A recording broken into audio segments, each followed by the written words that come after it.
everybody. Howdy, howdy. Howdy, how is everybody doing? Welcome to another episode of HELLION ARTSHOW. And I have my Santa hat. You guys like my Santa hat? Here you go. It's the same one I had last year, but I'm in the holiday cheer. I'm being festive. Being festive. Yeah. Good effort. I like it. I'm trying. I put in effort. Yes. Doug, Joe and I've usually made it. I always make it. Usually a bit late, but I always make it. You guys know I'm always gonna be here for you guys. What? Who's old man? What are you talking about? Maromi, hello. Crisis, Driakos, Paulus, Alice Irby, thank you for the links. Yes, we are here talking about KITARU Witch Hunter by von Klaus today. So the link for the campaign is in the description, but of course, my awesome mods are already posting a link in the chat. So if you guys want to check that out, then definitely go do that because it looks awesome. And I'm going to be talking to Vaughn, and we're going to find out all about this project. It's going to be really cool. And it's like set in ancient Japan and stuff, and it looks super awesome. And I think that kind of setting is really rare in the indie scene, and I like it. I want to dive more into this. And me coming from manga, I'm a fan. Right. Thank you. It's something I've been a fan of since forever, since loving samurai movies as a kid. So it's like I get to go there and have the dark, badass Blade Master go from town to town, roguishly living off his wits and solving mysteries and murders, and then moving on to the next town for some more trouble and adventure. So trouble and adventure. All right, I like that. It very much. Especially like the character design, it reminded me of Blade of the Immortal a little bit. Yeah. Kind of like Ronin-ish. I can't tell you how much I love Blade of the Immortal and how much I studied it and tried to draw from it, because there's just so much to learn from that. From everything from those crazy body positionings that create its own kind of action that you don't really see in any story. And then like the looks people give, like the intense, passionate, like looks they give that they do, the silent, intense, dramatic moments with just someone's eyes. I love the book for that. So it was an influence on me for sure.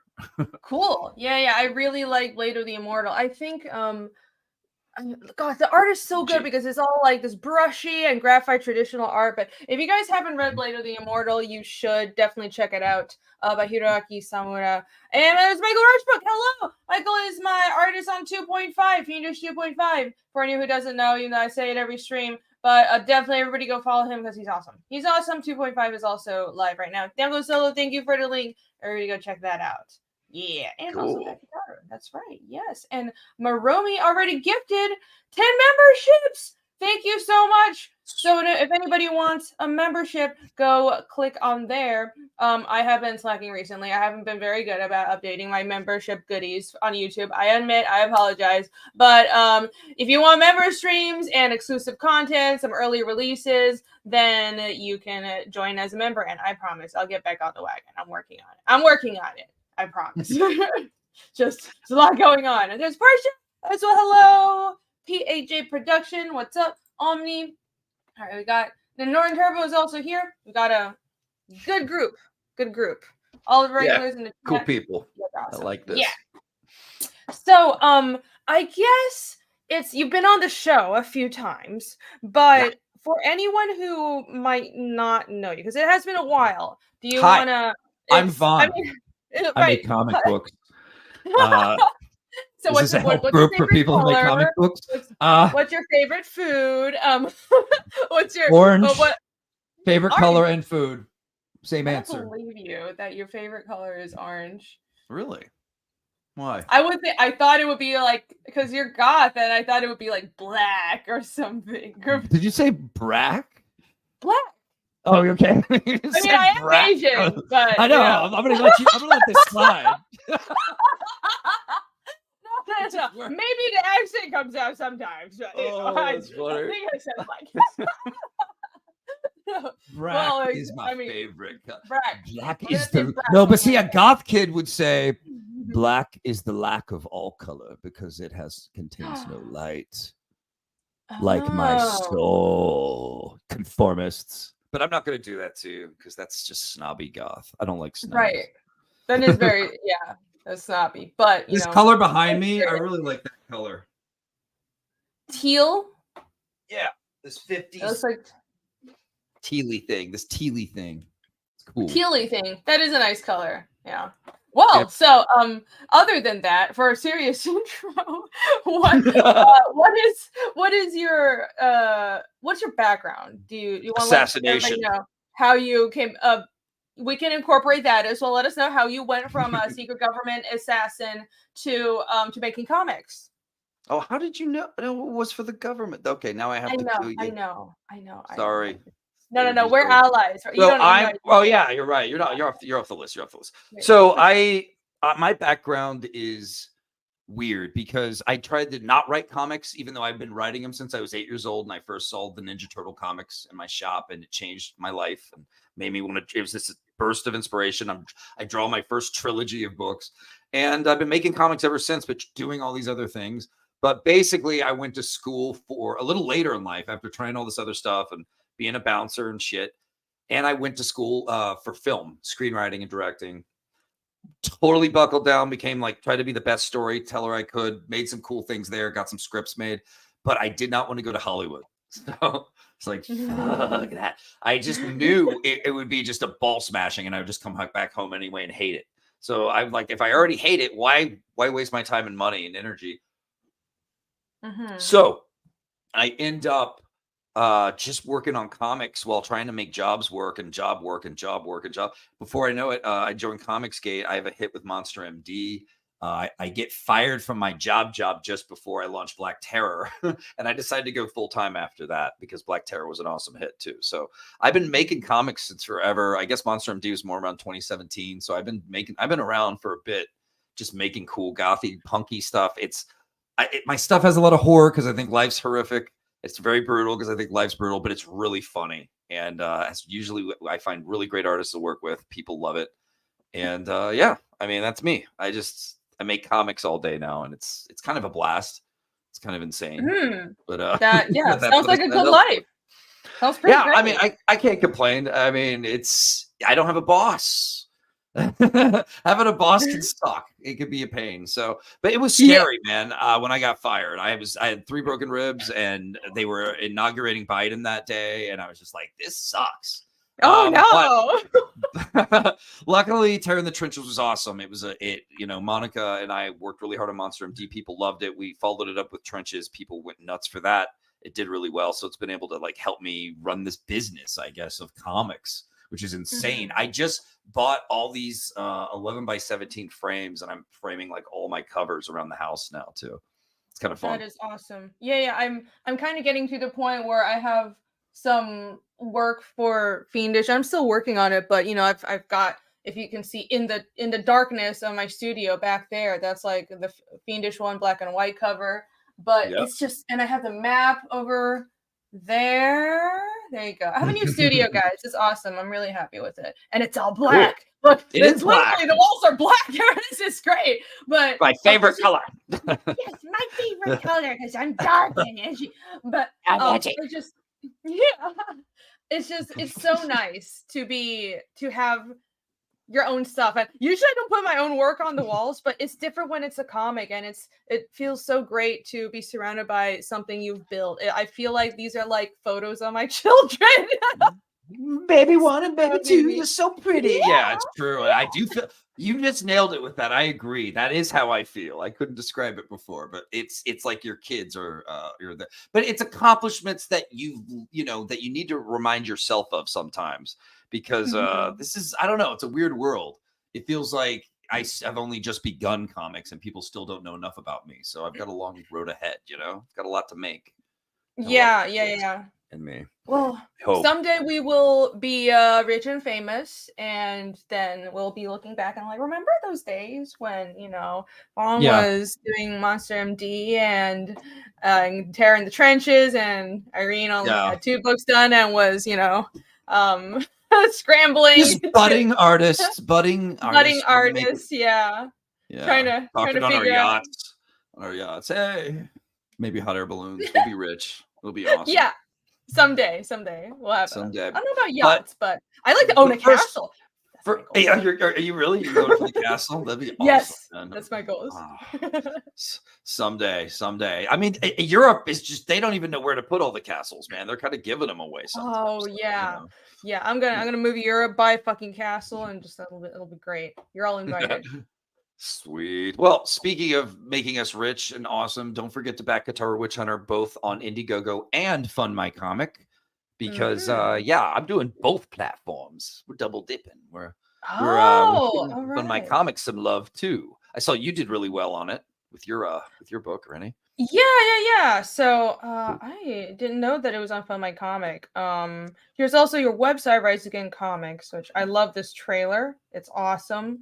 All this awesome art and this animation. So everyone check that out. It's just riseagaincomics.com.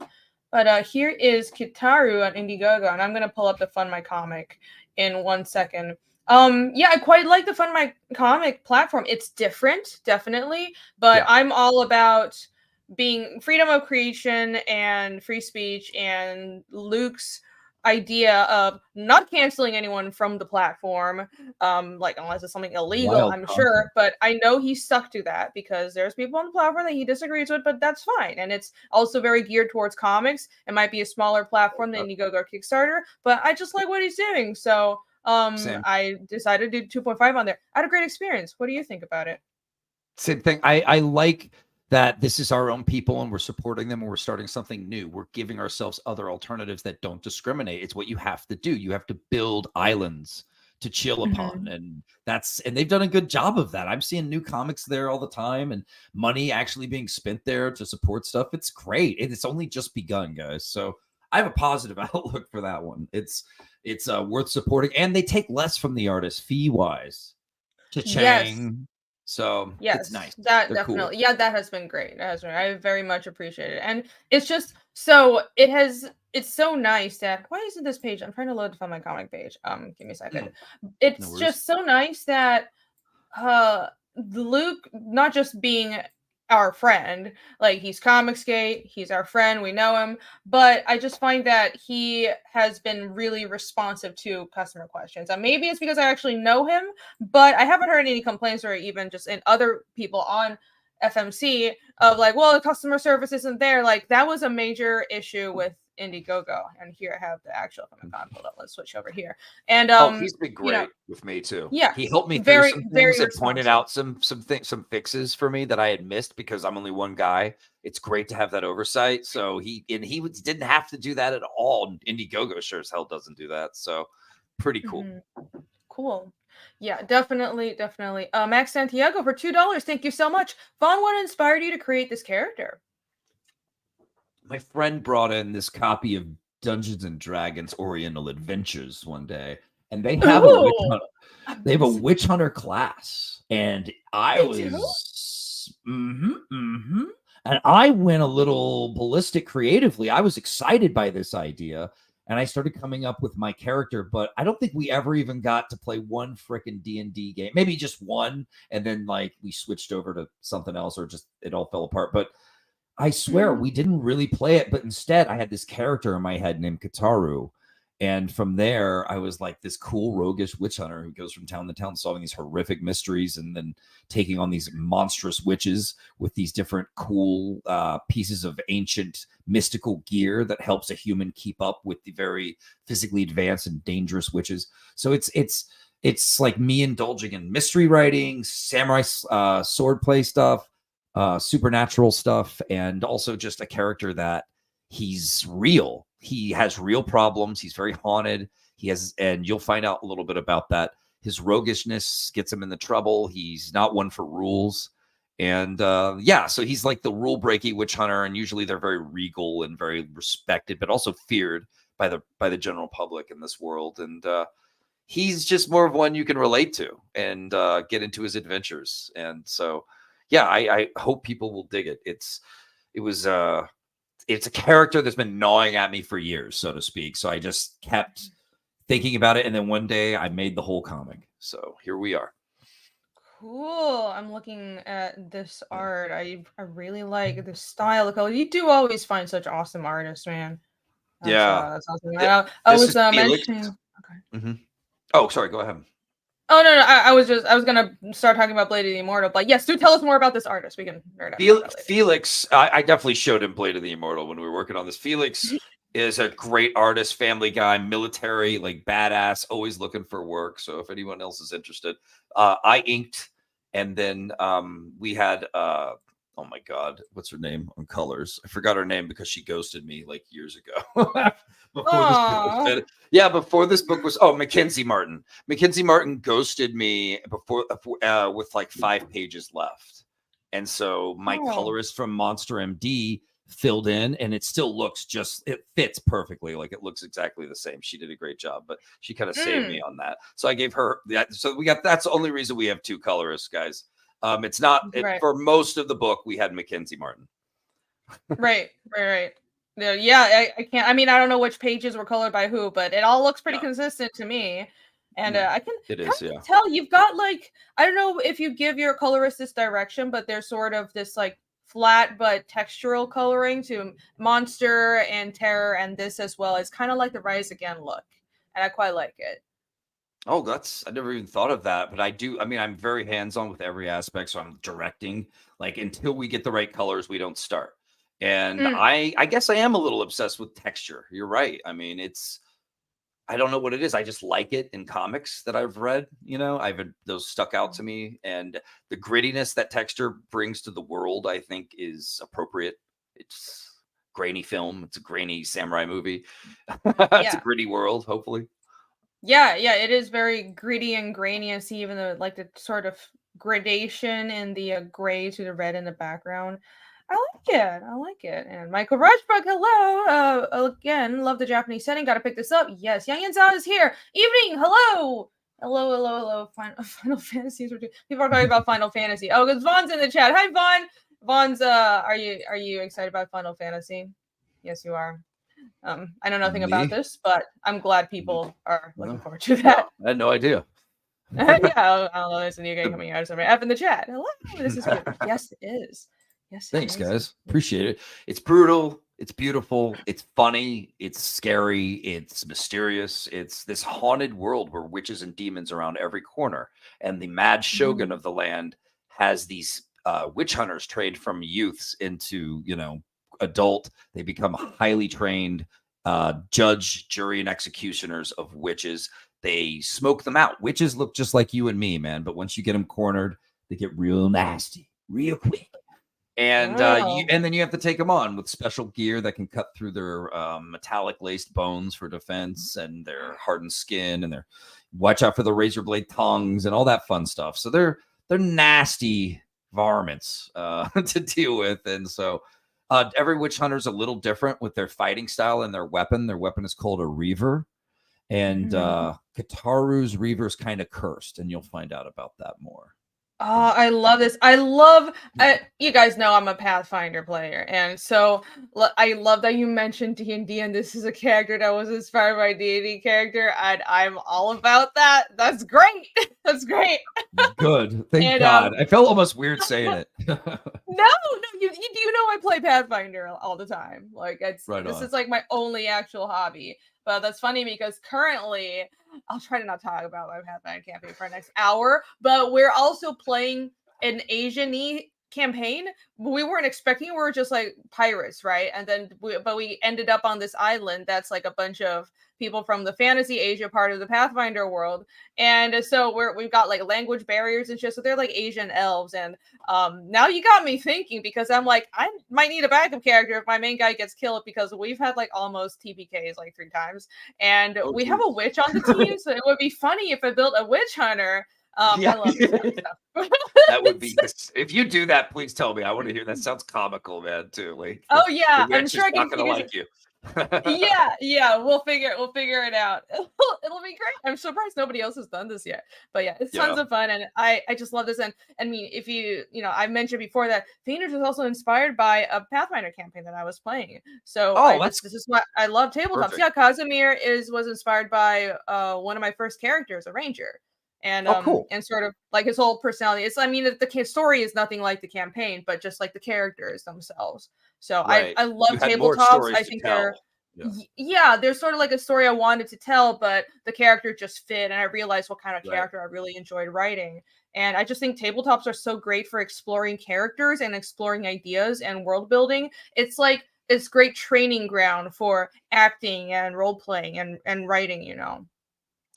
The anime Record of Lotus War was just someone recounting his D&D campaign with his friends, you know? Yeah. And Yeah, that's that's another good one. it's like a classic beloved anime to this day for a reason, because the story is so fun and full of interesting twists and turns and great characters.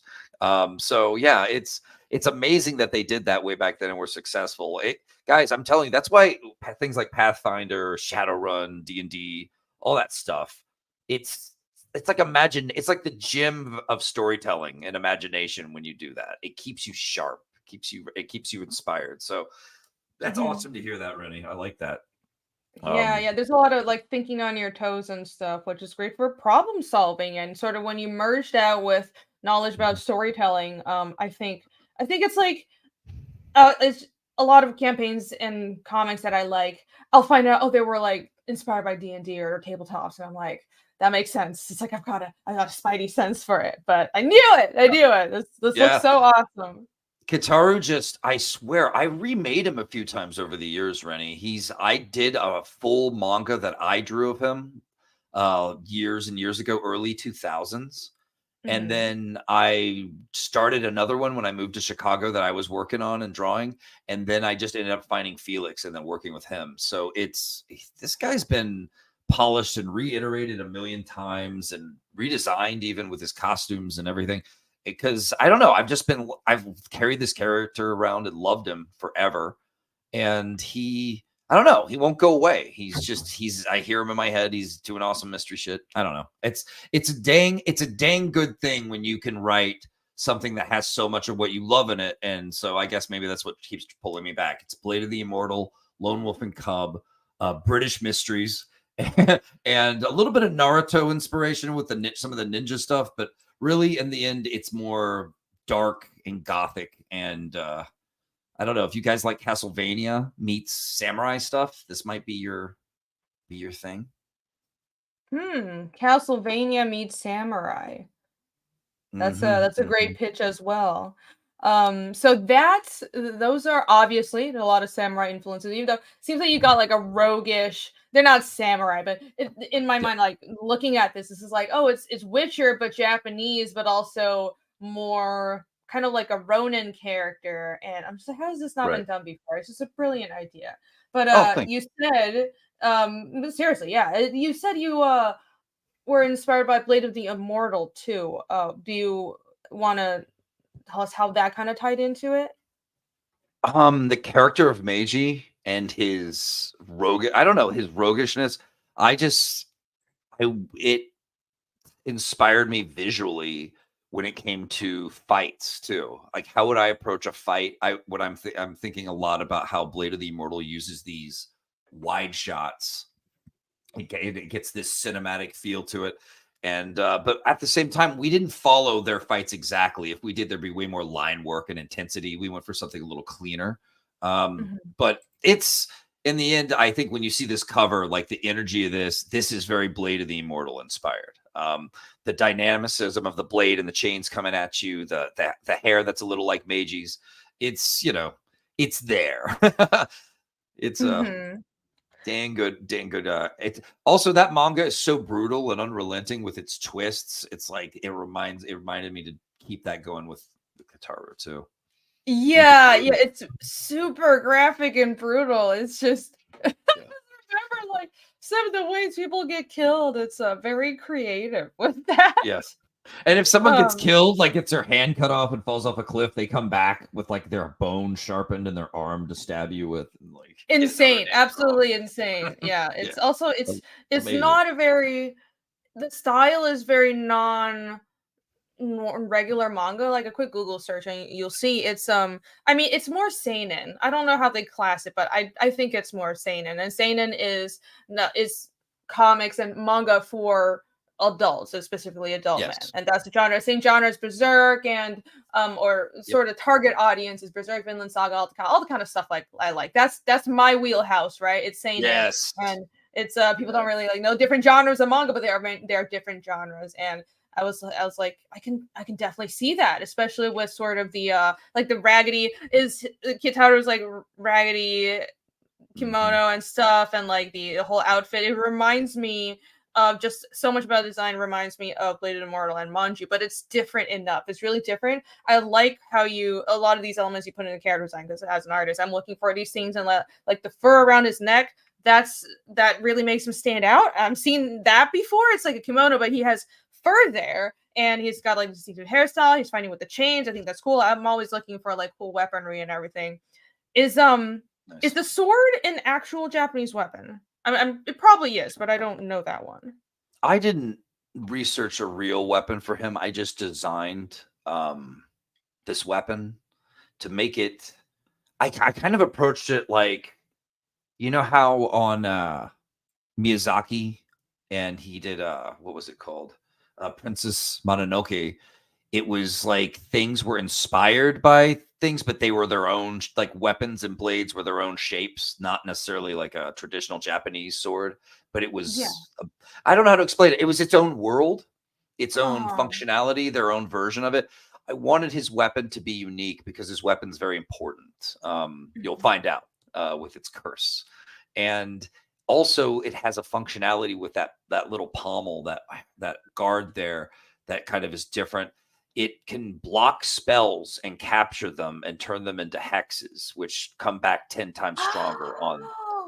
So like it was about going against normal designs that we would use like in Japan, and instead do like, you know, his own unique, very specialized weapon called his name is Togi, which means thorn in Japanese. Right. So, oh, that's the character? Yeah. Is that Togi. what it is? Okay. That I was like, that's like in Chinese it's different, but it does mean thorn. It means spike or thorn. Perfect.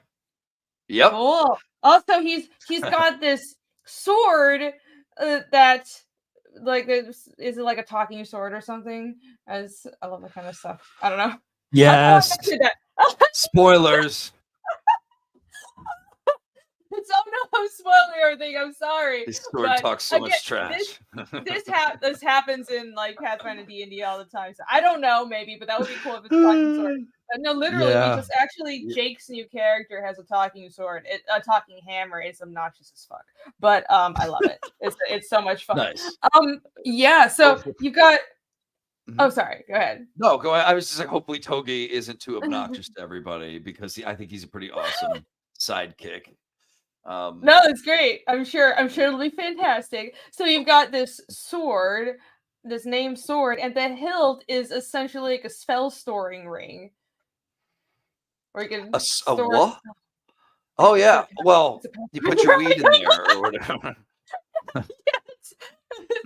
It's a Pathfinder item. You can like store spells and stuff, or like, you know, because you have spell slots for your day, but you can have an extra one, and it's really expensive. Yeah, it's called a stasis field. It's very hard to make magically, but once you do, you have a stasis field over that like guard part of your blade, and you can use it to catch spells. Yeah. Okay. Alex is the resident Pathfinder nerd in chat. Spell stories only for your spell area. I'm sorry. Oh my god, I've actually never used one. I don't tend to play casters, but there has to be an item where you can capture. There is an item. I don't remember what it's called. You can capture someone else's spell, or is it just a dispelling functionality? I'm not sure. I think spell storing rings can be used to dispel. If it's like, but it's like if someone has the same spell, you can counter it. I don't know. Anyways, I've never played a caster at that level. Alex would know. You can yell at me in chat, Alex, and let me know how I'm wrong. North Serbian Irene. Okay, I'll mute myself and just let Vaughn take over the show. Well, I'll just do it. Better. Okay, got it. So anyway. Yeah, okay, all right. So it's yours. It's your show now. Vaughn, take over. Let's go. No, Ready, we need you. We need your help. We need you. I'm at the end of my day here. I'm at the end of my day. I'm actually glad you brought it up. I haven't really mentioned this on any other stream. I'm kind of keeping it on down low, but yes, his sword is named Togi, and yes, it talks, it chats, and you're going to see some awesome things with it, though. You're going to love it. I think you're going to be. There's a lot more I have not told you about Togi. You'll find out. Yeah, and it's just cool too. Witch hunters are supposed to be these regal, well taken care of, well funded badasses. So KITARU's your kind of more paupery rogue, just trying to figure things out. But also, he's got his past too. So I don't know. He's a cool character that I've been developing since forever, thinking about forever. And if you guys want to get this book, I think you're gonna love it. Mystery, murder, mayhem, and awesome samurai style stuff in a haunted feudal Japan. You can't go wrong. Yeah. And a talking sword. That looks awesome. I'm just looking at this coloring. Again, I appreciate its coloring. Like, look at that blue reflective light on everything. That's really well done. I don't know if you can see my cursor, but you can tell. Kind of like that rim light around everything. I did all the blood work you see here. Oh, of course you did. Of course you did. I literally went through my book and added more blood. Yeah. Oh, of course you did. Well, it works very well. The Rise Against style. Yeah, the blood spatter is quite good. I like how it's not just one color too. There's like layers to the blood. That's how you make blood look realistic. That's what I learned on this for sure. Yeah. I was learning how to letter on this, and definitely I'd never done so much blood work before on anything at all. Well, this is actually my first full color comic that I've ever made. So really, it was a big step up for me. I was like ready to make the best thing I could. So the first full color comic? What do you mean? I mean, there are other books. Like, I've never finished. Like, everyone I did was always black and white. Okay. I mean, but your like Monster and Terror had color. Yeah. I did this just before Monster MD. We finished KITARU Witch Hunter. Oh, so this is old work. Yeah. I didn't realize that. This is I worked on this and finished it and was like, what should I do next? Monster MD. And then I showed this to a few people when Comicsgate kind of hit off. And because I was dipping my toe, I didn't know if I wanted to do comics or do this. I showed this to Narwhal, and he was like, oh, this is great. And we became buddies over this. He was like, well, Vaughn can actually write a pretty damn good story. And from there, we were hanging. So it's kind of got this special. I used to show it to people and kind of give away free copies, but I've since redid all the lettering, rewrote it, polished it to something even cooler. And now it's time for Rise Again to publish, baby. So making this book for you guys. I'm excited. Oh, that's awesome. Yeah, so you've been shipping away at this for a really long time. I remember I did bag Monster. I think I bagged Digital too. This was years ago too. So Monster MD was one of the first CG books I bagged, and it was before I was around Comicsgate. I had a general idea of the movement, but I was still working at Marvel, and I had a day job in animation. And I was like, oh, I really like all these indie comics, and this Monster one is my style because it's got that little anime, but it's all bloody, and that's exactly my speed. And it was I think it was the first book I backed in CG. So, but this goes way back, even before that. Thanks, Renee. Yeah, cheers. Awesome. Eat it. But yeah, no, seriously, I really like the work that you do, and I didn't realize how far back this went. So this is way before you even did Monster, but you've been so committed. You've been reworking this since then. Right. Or kind of, you have to understand, you'll get this. Like, I used to look at this and I was like, I don't know if I ever want to release it. If it's what I want, especially when I had done so well with Monster MD, I was like, is this going to add up? But everyone who read it was like, hell's to the you'd be an idiot not to release this. I loved it. So, I mean, rewrite. And so what I did was this. I was like, I don't know if I'm going to do it, but the book's already paid for. The art's done. So that's a good thing but I sat down, I rewrote it. It came out so good. Like, I enjoyed it so much. I so much more this time. It's so because of all I've learned since then, since I last worked on it was years ago. And I brought it to this. It came out to be a great little story, and people are digging it so far. Love it, loving it even. So, yeah, man, it just is something I've polished to death over the years. But I did make this before Monster MD. I was living in Chicago, trying to keep myself sane by just making this book, really, because I remember everything was going crazy back then in my life. And I was going to Kinko's, printing it off the pencils, carrying them home under my jacket in the cold so I could ink them for like hours and hours and hours. So I put myself into this book. This is a personal book. I gave it my all, and I just hope people dig it, you know. Hell yeah. Well, it does seem like they are digging it. Michael Rushbrook for $4.99. Thank you so much for the super chat. I'm happy you decided to make this fun. I love supernatural ninja titles. Yes. Me too. Little Ronin-y, little ninja-y. There was a lot of ninja stuff fighting demons in the anime world in the 80s, you know? There was a lot of that. I miss that. Love that stuff. Ninja Scroll. Ninja Scroll was good. Yeah, there's gonna bring that back, the ninja stuff. Naruto's been milking it, but it's a certain kind of ninja now. It's a I don't even know what you call it. A mainstream ninja. Very shonen. The shonen ninja. Shonen ninja. Yeah. And I miss like the dark ninja and just fantasy in general. There's a lot of I think fantasy is I honestly think fantasy and this sort of property we're doing is also fantasy. I would say it's fantasy, Japan, and monsters and all this stuff. And I honestly think we're at a bit of a low point in the genre, but that's why people who are interested like us should be tackling it and bring it back, because I think that there's all these in the West. You have all these great properties like Witcher and the Lord of the Rings, and all these like crazy motherfuckers are trying to ruin it. And then there isn't really anything new coming out that's on par. And in Japan, I think there are several like manga and anime genres come and go. For example, the sort of like giant robots. It's not really a thing now, but it comes and goes, and I think it'll come back. And fantasy is popular, but really just in the sense of isekai. Isekais are fucking everywhere right now. That's the thing. And I think, but it's like that's also very much light entertainment. It's not this genre of hard fantasy, completely immersive, seinen style fantasy that I would prefer.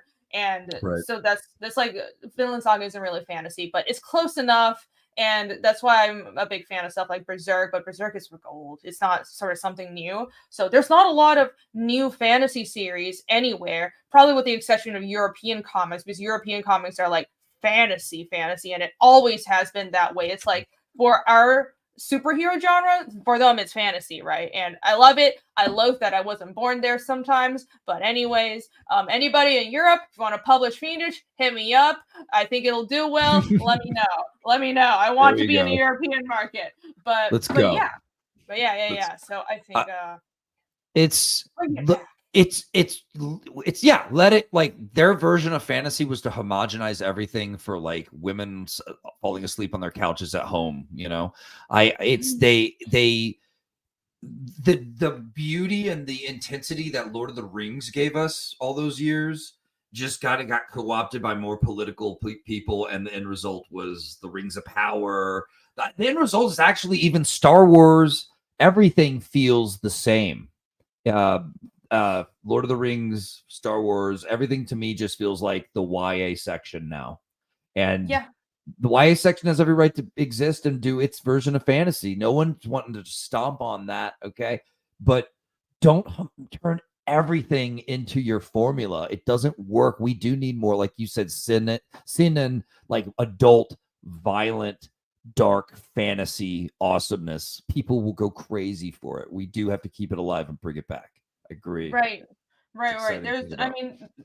There's multiple levels to why stuff like the Rings of Power and Star Wars are shit. And sci-fi to me is subgenre of fantasy. So Star Wars is also fantasy. Also, it's very much like a fairy tale. So it is still fantasy. And there's like multiple levels to it, because there's a political part, right? Where they're like, okay, we're going to water everything down and put our own political agendas into it. But at the same time, I think there's like another problem is creation by committee. What it's a uniquely American issue. And as much as I love like the entertainment industry here, I think it is way too corporatized. And I think when really amazing projects like Star Wars and Lord of the Rings and anything else that was created with heart and with soul, it gets a large corporation like Disney gets their claws on it. It would be fine if they actually respected their original work, but they don't. They decide that we got our claws on this, so now we're a bunch of bean counters. We don't understand creativity, so we have to change it. And we're gonna try to make it for everyone. So let's change it from the core concept and water it down and put it in front of a committee, or let's like a test audience, and make sure it's something that is just as bland as possible that works for everyone, right? Because they want it to be for everyone. But when you approach things that way, that means you turn there's no way of making something for everyone, I think. Right. It's like without food. offending someone. You have to make it bland. Yeah. So I think that's what's happening. And it's so sad. That's what's happening with Lord of the Rings, and that's what's happening with Star Wars. And that's compounded by the fact that they hand these properties out to people who don't even give a shit. Because I think even with Rings of Power and all that stuff, even with like the whole creation by committee thing, if they handed it to somebody who cared, it would still be not bad, right? Because what matters is handing it off to people that respect the original work, and that's the people who get out of their way, because the producers do not get out of their way. They do not let them create. They're not creating, man. They're checking boxes, and they're pleasing a committee of like crazy, like activisty soccer moms. And they are homogenizing our entertainment into theirs, and it's not working. It's failing big time. Hello, Marvels. Bye-bye, Marvels. It's been bad for them. It's been a bloodbath. Like, their way failed, man. There's so much positivity in the air lately, and weights feeling like they're lifted, and vindication's happening. First the Marvels, now Mark Miller's drawing a line and telling all the pros that are assholes and people attacking comic shop owners to stuff it and get fucked. Because great. It's been amazing. And that's a pendulum swinging the other way, my friends. I promise you, like, better times are ahead. And but at the same time, during dark times, some great art gets made, baby. Like, we're making cool, brutal art. We're through the darkness. We're gonna do this. And I'm just happy that I get to do it for a living, at least for now. Maybe I will have to get another job, or just will get interested in doing another job. But right now, man, I just love comics more than anything. It's what I'm built to do. It's what I'm good at. It's what I feel like I could take to greater heights if I can keep this up and keep my business going, and make some of the next great stories in American comics, man. Someone's got to do it. The mainstream dropped the ball. Hell yeah. I like that. Very inspirational, but I 100% agree. I think if something good is going to come out of this age of comics, it'll be CG, and it'll be the Iron Age. And I think that's where the innovation is, right?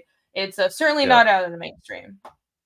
I mean, that's where the passion and the fire and the grinding it takes to make the next excellent stories and characters that people love and want to follow is going to be. Like, it's going to take more than you guys think you can give as artists to make it happen, to make those next forever stories, the ones that people pick up and read after you're gone. Like, that means something to me as an artist. I want that immortality if I can get it. You know, but it's going to take a lot. It's going to take my everything. And this was my first real step out into the world of comics, saying, like, here's KITARU. You're going to love him. This world he's in is amazing. It's beautiful. It's ferocious. It's evil. It's full of redemption and revenge. It's great. Great. If you like samurai movies and ninja stuff, if you like dark, gothic-y, supernatural stuff, this is for you.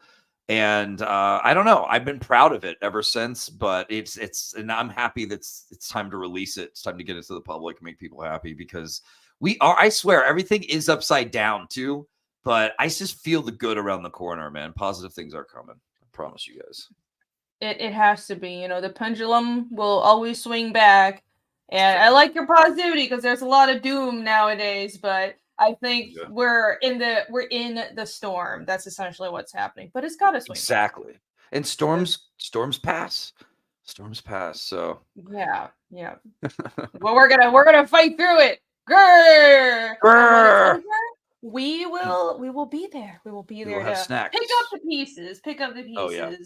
because we care about comics even if the people in the mainstream don't right now. We actually care about the art. So I think I believe, and I have to believe, and I think that's proven, like what you said with how a lot of these properties that are like watered down and just have all these weird politics in it, they're failing. They're finally failing. Even regular people that don't know what's going on, they're just not interested because it sucks. And at the end of the day, I know that people that are here for the work and we just want to do good work will win out, because I don't think any of us are here to just like shove our ideas down the throats of our viewers. It's like, we want to make good comics first and foremost. You're building your house out of bricks instead of straw. That's what I call it. Like, you're ready for the future. You're built. I mean, it might take more time and heavy lifting, but I swear it's a house that lasts and lasts, that you can build upon. So that's what I'm trying to do too. It's a blast getting to write everything I've ever wanted to write and make it. I'm getting hired by people to make stories. It's crazy. That's awesome. I spent so much time saying I could never do that in my life, and I'm doing it. It is crazy, isn't it? I think, do you have this sense of looking back 10 years ago, who would have thought we'd be here? And I think, at least for me, I thought, well, we're from Marvel or something, or I'd have a publisher get picked up by Image. But no, that didn't happen. But I think this is way better because we have independence and we're building something. And it's it's not for the faint of heart. It is not. This is very hard. But and it's a lot of risk, but I think that's the price you have to pay, because nobody who actually built something that would last played it safe, and we're not playing it safe. Well, you have to be okay with letting this power structures that have been set up by radical activists in the media and on social media. You have to be okay with being their boogeyman for a bit, but knowing in your heart that you're not evil, you're not wrong. You're taking a stand before anyone else, and you're holding that vanguard. And that's honorable. That's worth something. I know it feels like you're going crazy. I feel like I'm going crazy over the years waiting, but you can feel it turning. And it's like, I don't know. Someone has to stand up, man, because art is in culture. It's so important to keep storytelling alive and to not let it just become yet another plaything of these lefty activisty people. These cancel pigs, as we've all been calling them, Mark Miller coined. And it's been it really is. And I don't know, and I just think it's cool that I'm meeting so many fellow people who are courageous, and it helps other people be courageous when we take the shit into the stick and we're the first line. Do you know what I mean? Because now that Mark Miller said that, it's like other pros are starting to say, yeah, man, screw woke. Like, it's giving people heart. We were the originals, and the fans who spent all this time supporting us for years now in CG.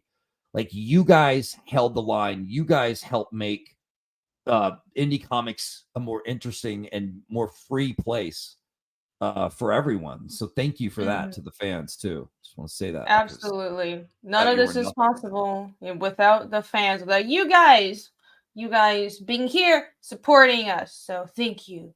And I think that's a huge source of motivation for all of us, is that it's so amazing to have support from the fans, and especially for those of us who've been trying to make our comics for years and years and having no support and just nobody being interested in our original stuff. And the fact that there is people that will take a risk and back books and support us, I think that's great. At least for me, that really motivates me, because for me, no matter how hard it is, I will finish Fiendish. Like, the only way I'm not going to, I'm going to stop drawing this. I'm going to be drawing this is if I get hit by a bus. So, fingers crossed it doesn't happen, but it's because I owe it to the fans, right? And even if I do get hit by a bus, I'll be drawing a Fiendish with the one arm that I have left. And I'm going to finish this fucking comic because I owe it to all of you and everybody who has supported us. And I'm sure everyone who's doing this, who's in CG, who's crowdfunding comics, feels the same way. It's not just about the books, we're doing the next stories in American indie comics, and I hate to say it, I'm embarrassed of American comics, man. It's embarrassing that Europe and Japan are this cool and we're not. It's nonsense to me. Oh my god! Oh my god! Oh my god! Okay, so like people, get on me for like, "Well, you talk about manga all the time." Like, I have no shame about coming from manga, right? But also, it's like it is fucking embarrassing, and you can say that American comics has a great history and amazing tradition that we should go back to in certain ways, but also maybe look at the other industries in the world that are functioning and learn to incorporate some things from their industries that are functioning. Like what about in Europe? And I think what we've really taken on is doing these longer form books. So this is saw KITARU is like 66 pages, and I think a lot of crowdfunded books, they're large. They're not just like 20 page. It's not a monthly turnaround, but it's sort of it's an adjustment, and maybe it's for a different audience. But I like this, like you spend a year on a book but it's a larger chunk of story, and I think that's better. I think you can tell more stories, and like it's not, you can sort of expand and get into the details more. And I think that's a strength of manga as well, because manga is really decompressed. Both European comics and manga are more decompressed than American comics. And but tying that into the great traditions in American comics, I think that's how we'll win. That's how we'll innovate and create something new.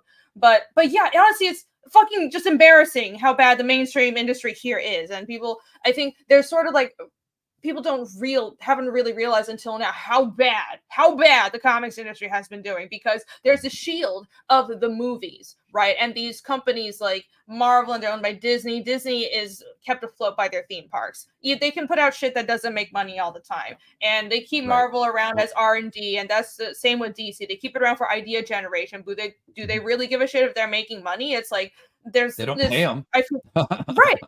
If these companies were making money, they would be paid more. I see the page rates going down. I was there while the page rates were going down. My page rates went down, and I know my work was not getting worse. So there's a real problem. And even if nobody says it, nobody wants to say it. It's like, if we don't say it, there's not a problem. But there is. And it's because it's lack of creativity. It's over politicized. There's a bunch of weird activists. And you're hiring a bunch of people that don't care about the medium. Just like what Millar said. That's 100% true. Or that comic shop owner, Glenn, he came out and said it, saying he got like dogpiled, but I'm so glad he's holding the front. And it's I think it's so great, absolutely, that regular comic fans, I think, feel the same way. They might not want to be out here and like arguing with crazy blue-haired weirdos on Twitter all day like we have to, but I think if you love comics, you see the problems. And there are so many people that know there's something wrong, but everyone's just afraid to say it. And I think the tides are turning. They have to. It is. It's the more people like Mark Millar step out and draw that line, the more people are like, oh, screw woke. I'm seeing it happen.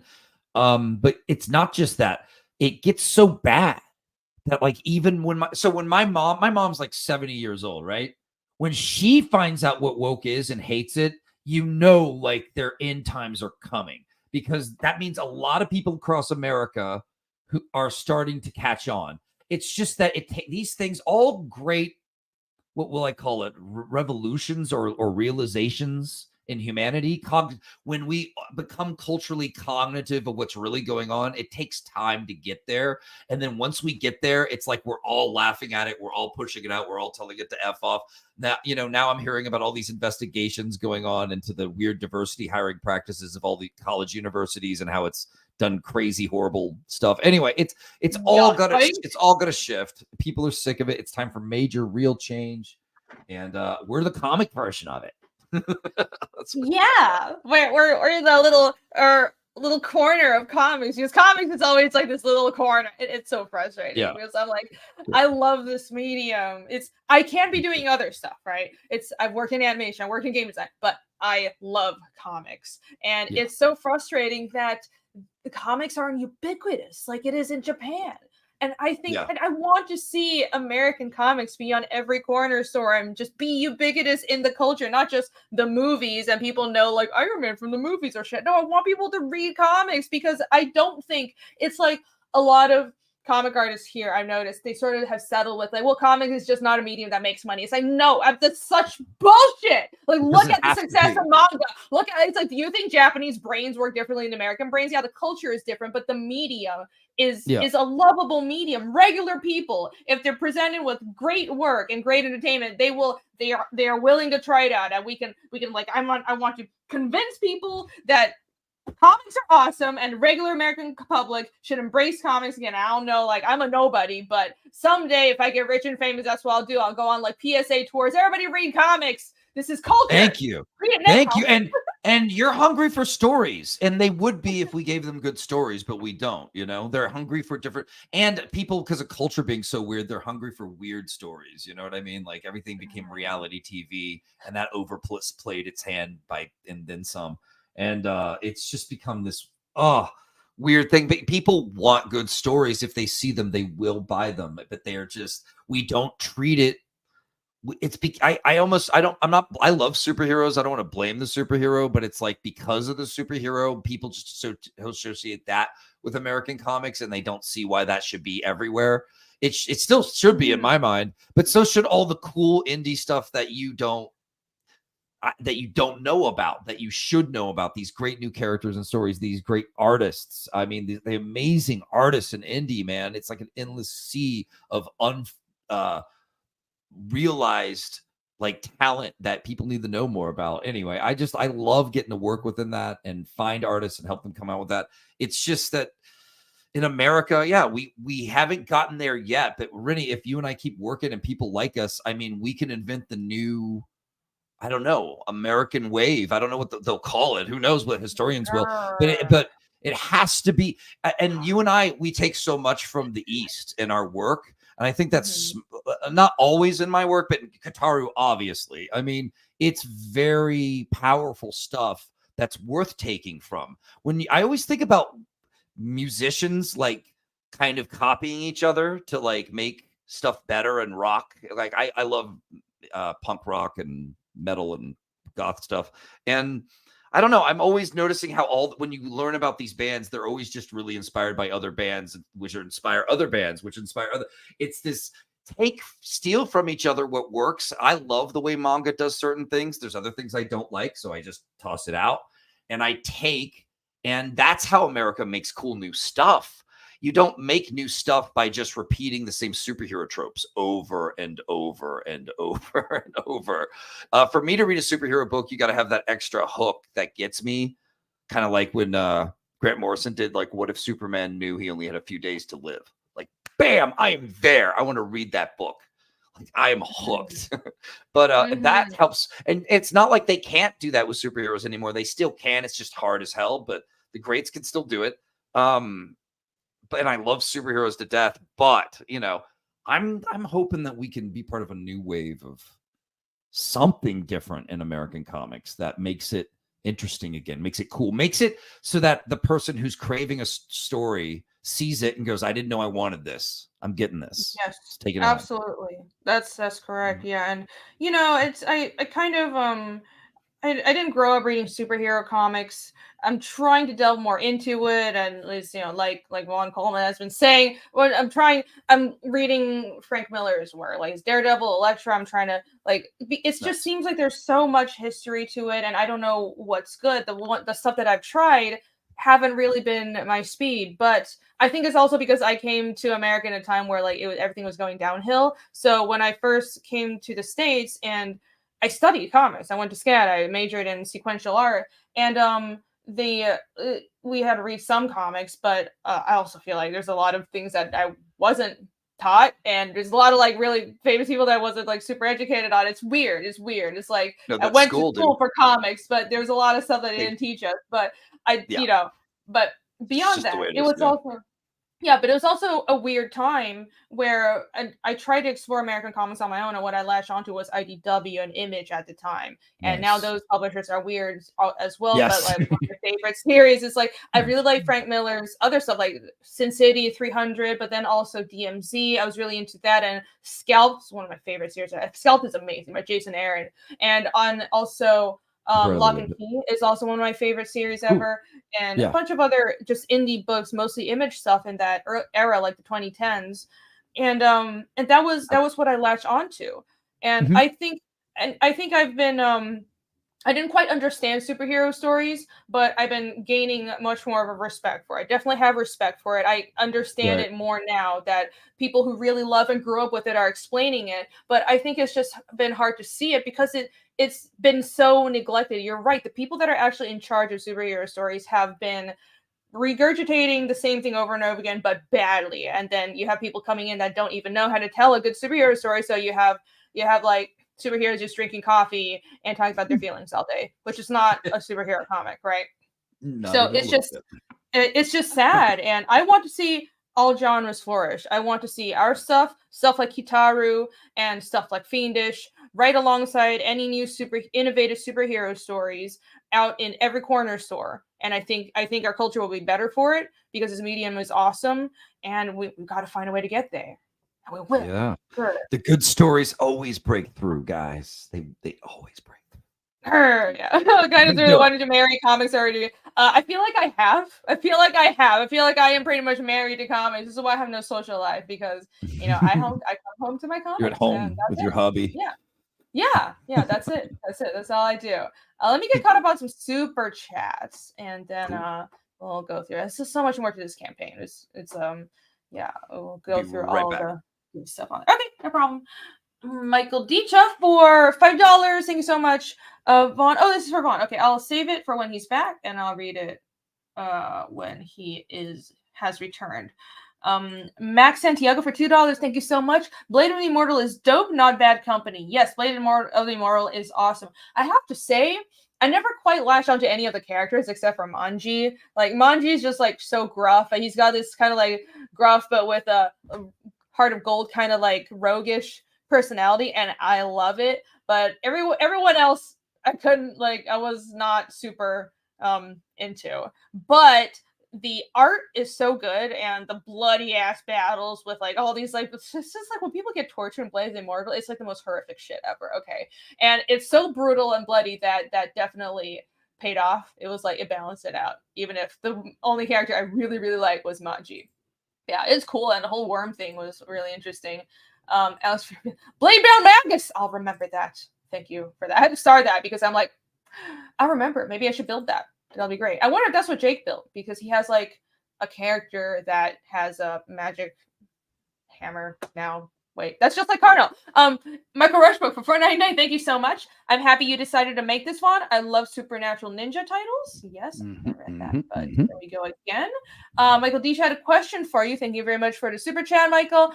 Von Skazdikan and Talikwa, I did it, was very interesting this year. Rapid development, animation, building a studio, etc. You might check it out next year. Not bad. Thanks for the tip. Appreciate it, Michael. Okay, that sounds cool. Tahlequah, huh? Tahlequah. Okay. I don't know where that is, and I don't. And my state, proud state of Oklahoma. Oklahoma. All right. Did not know that was a thing. We've got some real tongue twisters for cities. Right. Right. Yeah. But Skazdikan, yeah, Tahlequah really qualifies for that. Is that that's like a local animation con, I assume? Because if it's good. Skazdikan? I've never even heard of it until now. So maybe I'll check it out. Rapid development animation. I'll check them out too. See what they're about. Interesting. Yeah, it's I mean, if it is an animation convention, there's not a lot of animation cons, are there? They're like Comic Cons that aren't Comic Cons anymore nowadays. But I love it. Yeah, I'd love to because I'm interested in developing animation far in the future, and I'm assuming you are as well with your work. That seems pretty obvious. And that would be cool to see more of that. I think a lot of people in CG are interested in animation, but it's so costly. It's so costly. So unless you're Eric July, we don't have the money to. And even he was like, "This was really expensive for me." Like, yeah, it's really expensive because every second of animation is like layers and layers of work and hours of work and like 24 frames and shit. It's just insane. But Yeah. I've definitely I've even dipped my toe into animation and started my own little animation business for like half a minute, and and then I shut that down. But but it's something that I've always wanted to do and loved, but also saw as like a faraway dream, you know, of a. But it doesn't have to be. If you inspire the right people and find the right people, who knows, you know. But it's like you said, the prices of everything now. I mean, it's like getting something animated must be. I mean, just it's insane. It's insane. I've seen some crowdfunded animations that have done well, though. So things can happen. Things can happen. Yeah. I think with sort of limited animation, that's what I'm hoping for. It's in my mind is okay, if I had the money, even doing it this way would be ridiculously expensive, but I would love to have sort of a, like the Japanese term is visual novels, and essentially it's I draw the comic, but you cut everything up and have limited animation within the comic in like a digital version, which I think that would be really fucking cool, but that would still be really expensive. And I think just doing that for the trailer is enough right now. That's what I'm hoping to do for chapter 3, is sort of have the art, kind of like what Black Tiger and John from Beyond did for Black Tiger. That was awesome. That was done by Dying Days of YouTube, and it was like, it's have you seen that one? Yeah, it was cool. That, from what I remember. That looked really cool. So it's like the comic art, but cut up and kind of puppet animated. And if the art is really good and you add like the effects, you get the pretty good. And also like your whole trailer for Rise Again. I think this is why I was like, oh, you must be interested in animation, because this stuff. This is very faking my way through it. I mean, it's CapCut, you know. It can do cool things without me really animating it. I can just push a button and it looks cool. So I'm lucky in that regard. But it's that app that makes. I could have like lied and been like, "Yeah, I worked real hard on this." Not like, well, I do. Don't get me wrong. Like, I worked really hard on it, but I did not animate this frame by frame. Like you push a button on CapCut and it makes it for you. But I do try to like pick the right angles to make it cool. But yeah, it's CapCut is a miraculous device. Let's just be honest here, and it's free. So that's awesome. Yeah, and I think they have a desktop version now too. So it was so great. I ended up paying for it so I get all the features. It's awesome. And I make all my trailers with it, and people pay me to make their trailers. So if anyone wants one, it's kind of like in this style. We could do the KITARU trailer if you want. Oh yeah, I definitely. Oh my gosh, I should definitely do that. Yes. Let me get to that. Oh my gosh, there's just so many things, but let's see. Like, you should have just said I animated this frame by frame and drew everything. But drew everything with my feet. Yeah, it's someone else's trailer that used CapCut. I think Monica is so animated already. I think it just lends itself well. Her style's awesome.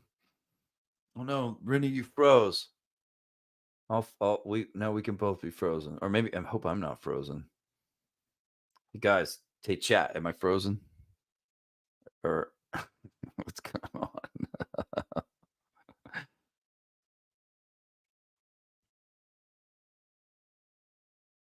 I'm not frozen.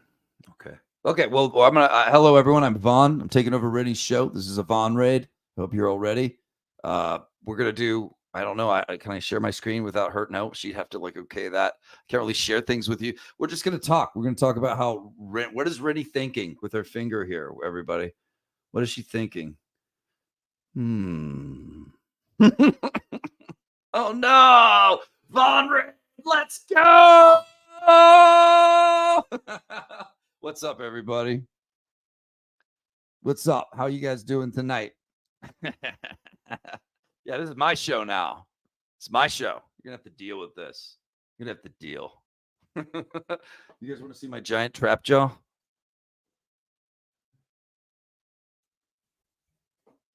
It's my freaking. Is that a big enough trap jaw for you? Look at this. Look at this gear. He's got a fly swatter, yo.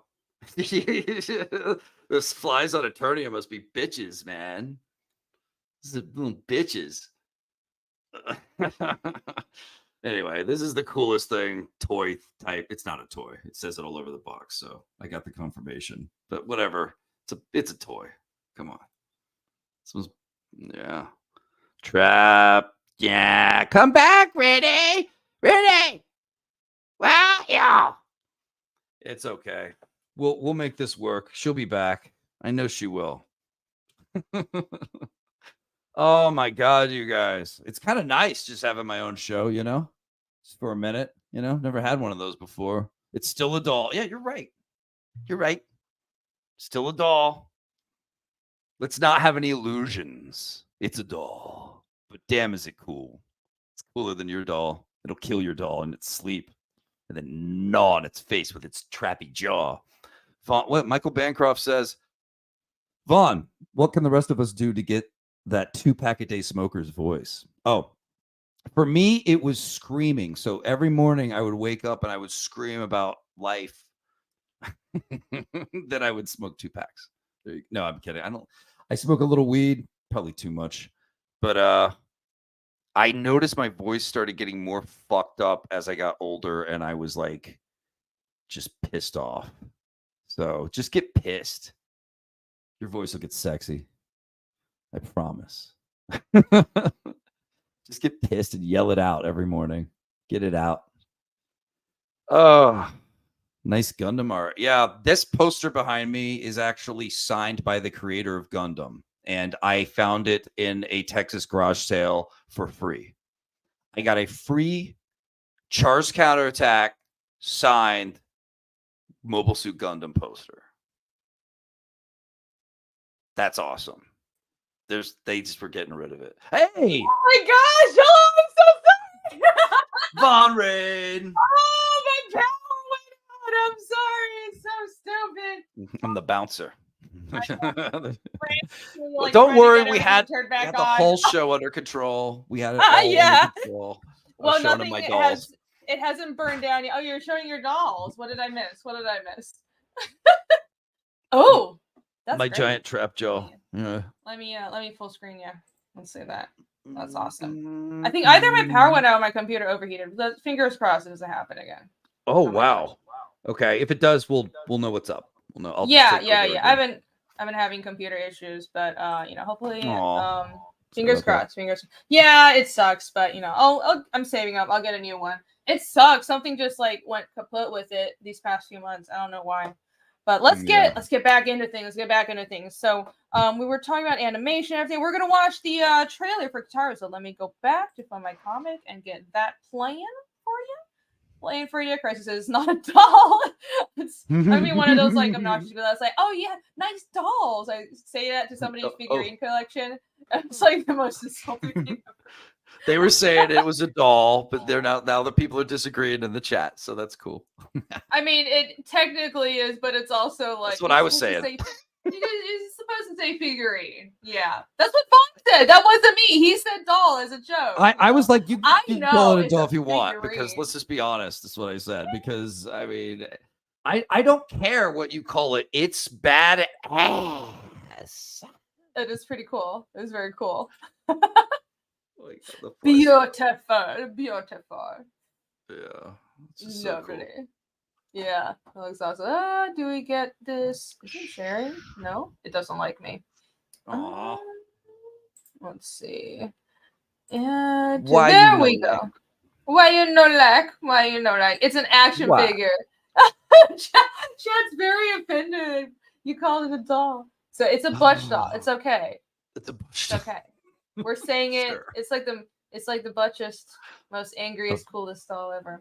Yeah, it is an action figure. I don't know. It feels weird saying doll. I guess it's like dolls and action figurines, but you're supposed to it's a work of art, man. This was sculpted, painted, designed rigorously. I mean, this is a sculpture that I can pose and put different cool things on. Look at this. Look at this piston in his arm. Oh, that is awesome. Oh, there's a whole like mechanism there. Right. Cool. That's sweet. Yeah. I do quite like posable figurines because it's just more fun that way. I've been waiting for the ultimate trap jaw. I finally got him. Fantastic. Anyway, yeah, man. Sontag raid. Oh, cool. Yeah, Sontag raid. Thanks, Sontag. Hello, welcome everybody from Joe's. We are talking about Kitaru, Witch Hunter by Von Klaus right here. And we're about to watch trailers, some badass samurai witch hunting goodness set in ancient Japan. And it looks fun as shit. It was bringing back like the fantasy and the blood and the ninja stuff. Let's look at this trailer. Hopefully I shared audio. If I didn't, everybody can scream at me.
Fuck yeah!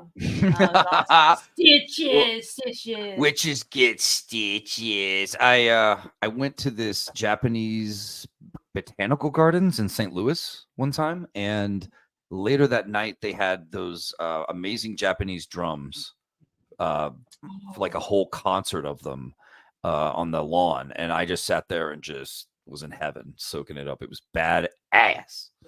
Oh, that's awesome. Yeah, it just Japan is just like a magical place. And I know it's like, well, it's just so different. So of course it's magical to us, but it's like I grew up in Taiwan and Japan is just special. It really is just such an interesting place. And I really admire how this is true for everywhere except here, because it feels like in America, as Americans, we're kind of like disjointed from or detached from our heritage, no matter where you're from. But it's in like Japan and same as Europe. That's why I can't wait to go to Europe. They're so modern, but they've held on to their traditions and they're proud of their heritage and their culture. And it permeates everywhere. And I just find it so fascinating, and I love it. And it's just, also Japan's awesome. Like Tokyo is so clean and efficient. It's like scary efficient. And it's just, I like going there, but I feel like under pressure every time because it's like, oh my God, it feels like this anxiety inducing how perfect everything has to be. Very pleasant. So much order, so much clean. I feel filthy. And as you're saying this, to support what you're saying right now in America, it's one of the most popular movies is Godzilla, and the #1 movie in America is Miyazaki's new animated movie. So Japan be whooping ass. Yes, exactly. Oh man, stupid people in Hollywood, take notes. Look, you thought you could fuck around and not lose money, and you're not. I think they got comfortable, right? They're resting on their laurels. They're like, yeah, our media is the best, and we can just fuck around and hand off our properties in Hollywood to whoever the fuck, and who doesn't know what the fuck they're doing. And look where we are. Look where we are. We're getting our asses kicked. At least it's Japan, and Japan is cool, and it's not, They're some cool. other shit culture.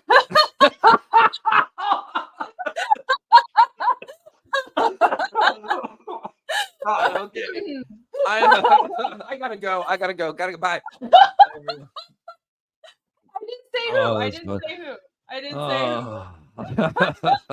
Japan is awesome.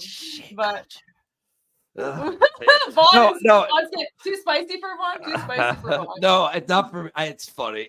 At least it's not the commies, is what basically, I'm saying. Everybody knows. It's taking another culture to remind us what good stories are, and I appreciate Japan for that.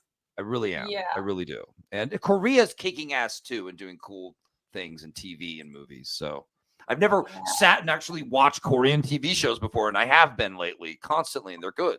There's some good stuff out there. So Yeah, Korean shows are really good. I haven't seen a lot, but just with how popular they are, I mostly watch Korean movies, and their movie industry is so great. It's so great. Like Japan has got like the animation down, and usually their live action is like okay, but obviously Godzilla is doing its gangbusters, and Korea has like the live action down, both their TV shows and their movies, and it's just, I mean, I love to see it. I do think that this is the nature of competition, because while I think like we had something so good, and in America, our entertainment complex rested on their laurels and kind of got real relaxed, and they thought, well, we don't need to compete. But now we're seeing there's competition, because that's just the nature of things. There's going to be other industries competing against us and from around the world. So if we want to be awesome again, then we got to get our shit together. And, I don't know if these people in charge are going to, but I'm not going to wait. I think we're doing the right thing right here. We're creating something from the ground up.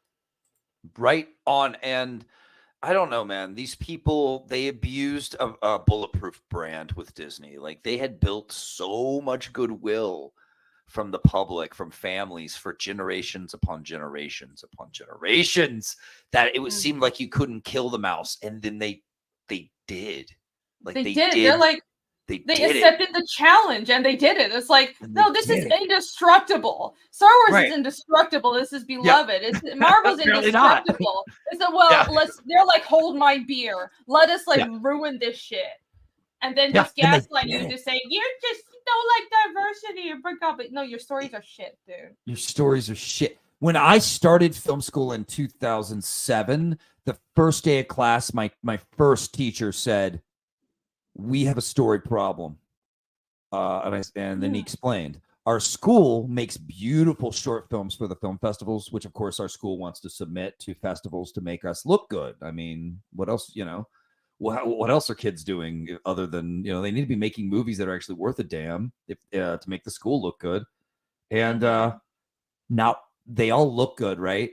Great acting, lighting, costuming. Our cinematographers, mwah. But the stories, dog shit. And we got 0 movies from our school, largest school in the film in the world, film school in the world, in the universe. And we could not get anything in festivals. So that's when I was like, I realized right then that our culture was in trouble. I didn't understand it at the time. I wasn't like I didn't even know the term SJW. I don't think it was even that prevalent back then. It might have been around, but I didn't know it.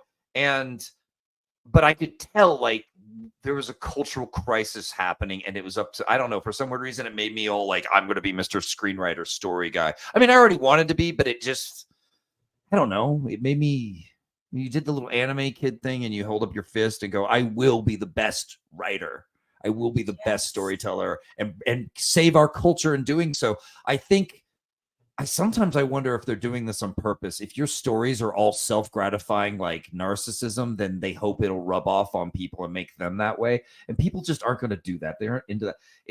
I don't know. It's like they're using stories to degrade us as people and make us something less than human and make us forget our humanity. And good stories make us relate. They don't divide us. They turn stories into division propaganda. And it's like, dude, the best stories unite us. When we all leave the theater, we're laughing together. We feel unified in some way, like because we enjoyed that. We went on this ride, this experience. It's awesome how they do that. And they killed that. They killed the joy in Star Wars. They killed the awesome Marvel, it's easy to say it's just people in tights, but there's so much depth to all these characters they've developed over the years and so much greatness. And they turned it into just kids cereal and a feminist lecture. Anyway, it just sucks. So it's tired itself out. Marvel's bombed unlike anything I've ever seen. It was insane. So I'm glad it's ending, dude. So terrible. I think I mean, we've seen the end coming, and I don't think it'll be a situation where, well, Marvel or DC just ends or they go bankrupt. I don't think so. I think what will happen is the market share will just change. People who are interested in comics will start looking at the indies, and with the few cases we've had of mainstream productions ripping off indie books, or allegedly, right? Don't, don't sue me. But in my opinion, I think that proves that we're doing something that is innovative, and I think this is where the creativity is. And it's pretty obvious. So at least my hope, obviously, that's why I'm here, is that the market will just naturally shift towards indies more. Well, your punk bands are punk bands, and they're in a punk scene, and no one knows about them, and they play in little bars, and that's what we're doing. We're the real, raw, untamed art and artists that broke all the rules and took a stand and said no more political discrimination in comics. And now people like Mark Miller have said the same thing. Vindication, yo. And that's a beautiful thing, because in the end, these people were bullies, man. They're bullies, and they think they have power that they don't really have, and unless we give it to them. And now more people are going to stand up and take it away. It's just freaking awesome. But yeah, think about mainstream music now. Like, I can't stand any of it. It doesn't even sound human. So like, someone out there is committing or making awesome punk rock that I haven't heard though, and is jamming it, and we're just the comic book version, And yeah, absolutely. I like that you said that, because I've been thinking that comics is very similar to the music industry in many ways. You have the indie scene and people kind of scrounging and doing innovative stuff, and it might, the production value might vary because it is indie and everybody's experience level differs, but what is there is the passion. And then you have the mainstream, you have the publisher comics, and you have like the record labels, and you have sort of the high production stuff that comes out of record labels, where most of it is just mass produced. It's mass produced and it's just designed to be popular. But I think, like, I'm not one for most popular music. There's like some stuff I like because of nostalgia, but I think that all in all, even if there are some earworms, at the end of the day, what is punk? What is the stuff that's metal? I think that's never going to be the most popular, because it's not made for everybody, but that's the stuff with the most passion. And that's kind of how I see comics. There's different sectors to it. It's art. It's just a different medium of art, but the way everything is structured and is very, very similar.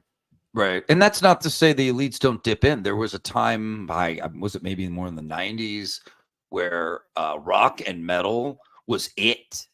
And they were winning all the awards. They were invited to all the award shows, and they loved their rebellious rock and roll. I actually think, and now, like, not one, like, you'll see like the big guys, like maybe like Green Day, right? Like heavy hitter, like, rock and roll, but corporate approved rock, and they will, but other than that, they don't,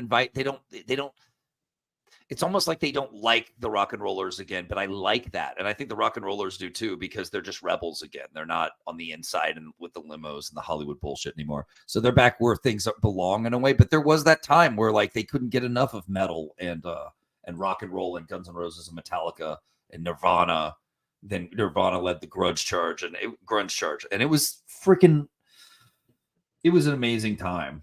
But I think that rebellious music, I don't think they like it. I don't think they want music they don't want to pump music into the mainstream that is about rebellion. They don't do that. Point.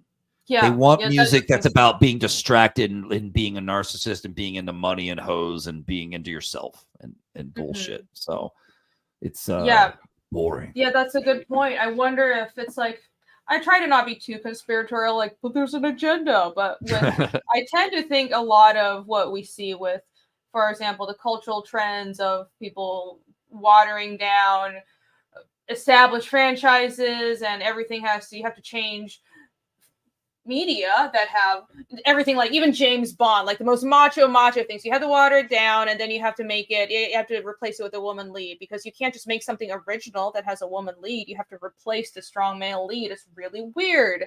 But I try to not be too conspiratorial and say, well, it's like there's some cabal behind it. I don't think so. I think that's just sort of this long process of postmodernism that's been seeping into first academia. Now it's in this new generation of creatives that is unfortunately my generation of millennials. We're a lost generation. It sucks. I hate it. But it just happened almost like naturally, and it's sort of this ideology that was born gradually, right? And not naturally, but gradually. But in a way, I do think it's largely just born out of a culture that is very comfortable. Because when I tell my mom, she's like Taiwanese as heck, she doesn't speak English at all. Like I'm like the weirdo of my family. But my whole family, they're all still in Taiwan, and they just don't really like know what's going on here. But I tell my mom like some of the crazy stuff. I'm like, look what they're like teaching kids. I look at all like the weird stuff here, and it's like, this is what, and I show her like what's happening and what people are saying. It's like, this is what they think is a Nazi, Mom. Can you believe it? And she's like,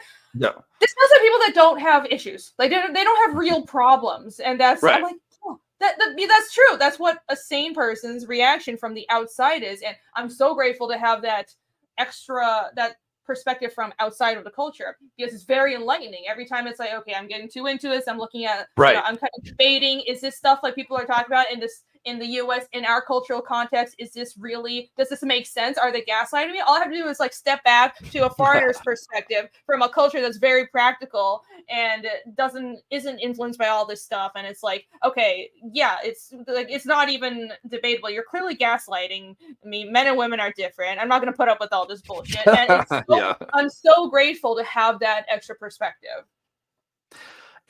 It's so refreshing to have someone just bring some levity to because our brains are getting, whether we even realize it or not, I'm going to still stay conspiratorial on you. Sorry, ready? Like, we're getting bombarded by these visuals and this messaging. So it is nice when you could step out and someone's like, dude, no, like we know, the world knows it's BS. Like, the world sees these people as having it too easy, too soft. They create problems so that they can appear virtuous when they attack people on the internet. I think virtue signaling has become just the most disgusting human sin and since social media, and it's made people do horrible things just to look good, and it's become ridiculous. Anyway, it's so sad because man, I grew up overseas, but still in the 90s.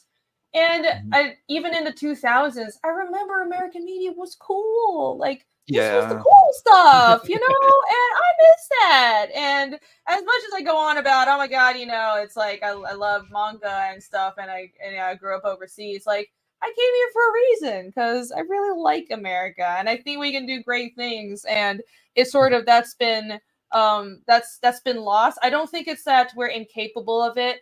I think it's this culture that got too comfortable, and also it's like this whole this postmodernist ideology that it's come from a place of, I do think a lot of people that buy into a lot of like this root cause of a lot of this like social justice warrior stuff.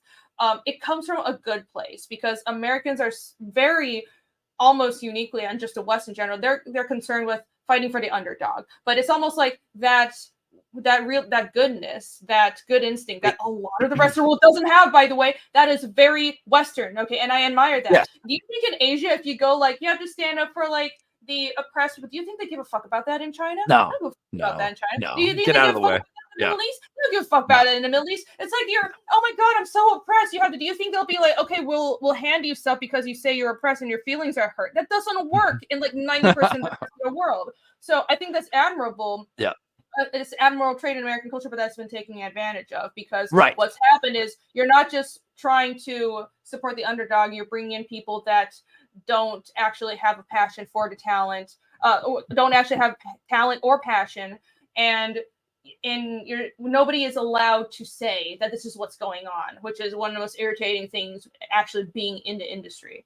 And that has to change. So you have to balance this need and this really good desire we want equality and diversity, all this stuff, but also let's be practical, right? We can't bring in like absolute insane crazy people that don't respect the original IPs, because it'll ruin our culture. And we're seeing that with the numbers, with the fact that our media is not doing well. We're getting our asses kicked by Japan and everywhere else. Before I was allowed to graduate from my film school, I had a one required course only. One. and it was called Culture, Race, and Media. And guess what it was about? It was all about full indoctrination of leftist ideology and values, which is basically religion. I mean, it's orthodoxy. And all it does is criticize everything about our media and provide no solutions. All it does is criticize it to bring up the myth of the oppressor versus the oppressed, and that's just the way the world works. Basically, communism. And I had to lie my way to get through that class and get a grade. I had to pretend to be offended by big boobs in video games. And I played this video for the class for my final presentation of Dead or Alive Beach Volleyball. And it was so much fun. Everyone was pretending to be offended by bouncing titties. Wait. So you're like just enjoying the bouncing moves, and you're like, oh my, this is so offensive, guys. I'm really offended. And then I like lifted up my speech and was like, they are objectifying those bodies, you know. And then my teacher, when it was over, said, Could I get that DVD from you? I just want to show my son at home so he can learn. Yeah. And I was just like, yeah, sure, boss. Just give me the A. That is hilarious. Yo, this is speaking of horrible college experiences. You should talk to Other Vaughn, because Other Vaughn was in like the trenches of, because we're a bit older, and Vaughn was he was just in college. He was just in college a couple of years ago, and like it's, you know, he has stories. You guys got to get on a stream and talk. I want to hear all about this, because it's sort of like man, if things really have gotten bad, because I think for me, I graduated right before all the crazy stuff, and I'm so thankful. But I've been back to my alma mater, and what I've noticed is just sort of this trend of people, because it's art school, right? But what I do notice is I go back to portfolio reviews, and people can't really take criticism anymore. It's not, and people aren't sort of like, because when I was in art school, we would go to conventions, we would look for the harshest artists who would just like rip our portfolio apart. And when I was in SCAD, it was always Brian Stelfreeze. So we would go to Heroes Con, and it was like a ritual where all the sequential art students went to Brian Stelfreeze with their portfolios, and he would just tell us how much we sucked. And we're like, yeah, he told me I sucked. It was great. And like, I don't think they're doing that anymore, because everything is, you know, everyone just seems really fragile. Yeah. And and I just, it's like, and I don't like, I want to be nice. I really do. But at the same time, you're not going to get better if you're surrounded in this culture and this atmosphere of, you shouldn't be under any pressure at all, and it's all about you feeling good. It's like, you say, I want you to feel better. You know what'll make you feel better? If you didn't suck. So if you didn't suck, if you did good work, and then you would feel a lot better now. So I think we need to bring some of that back.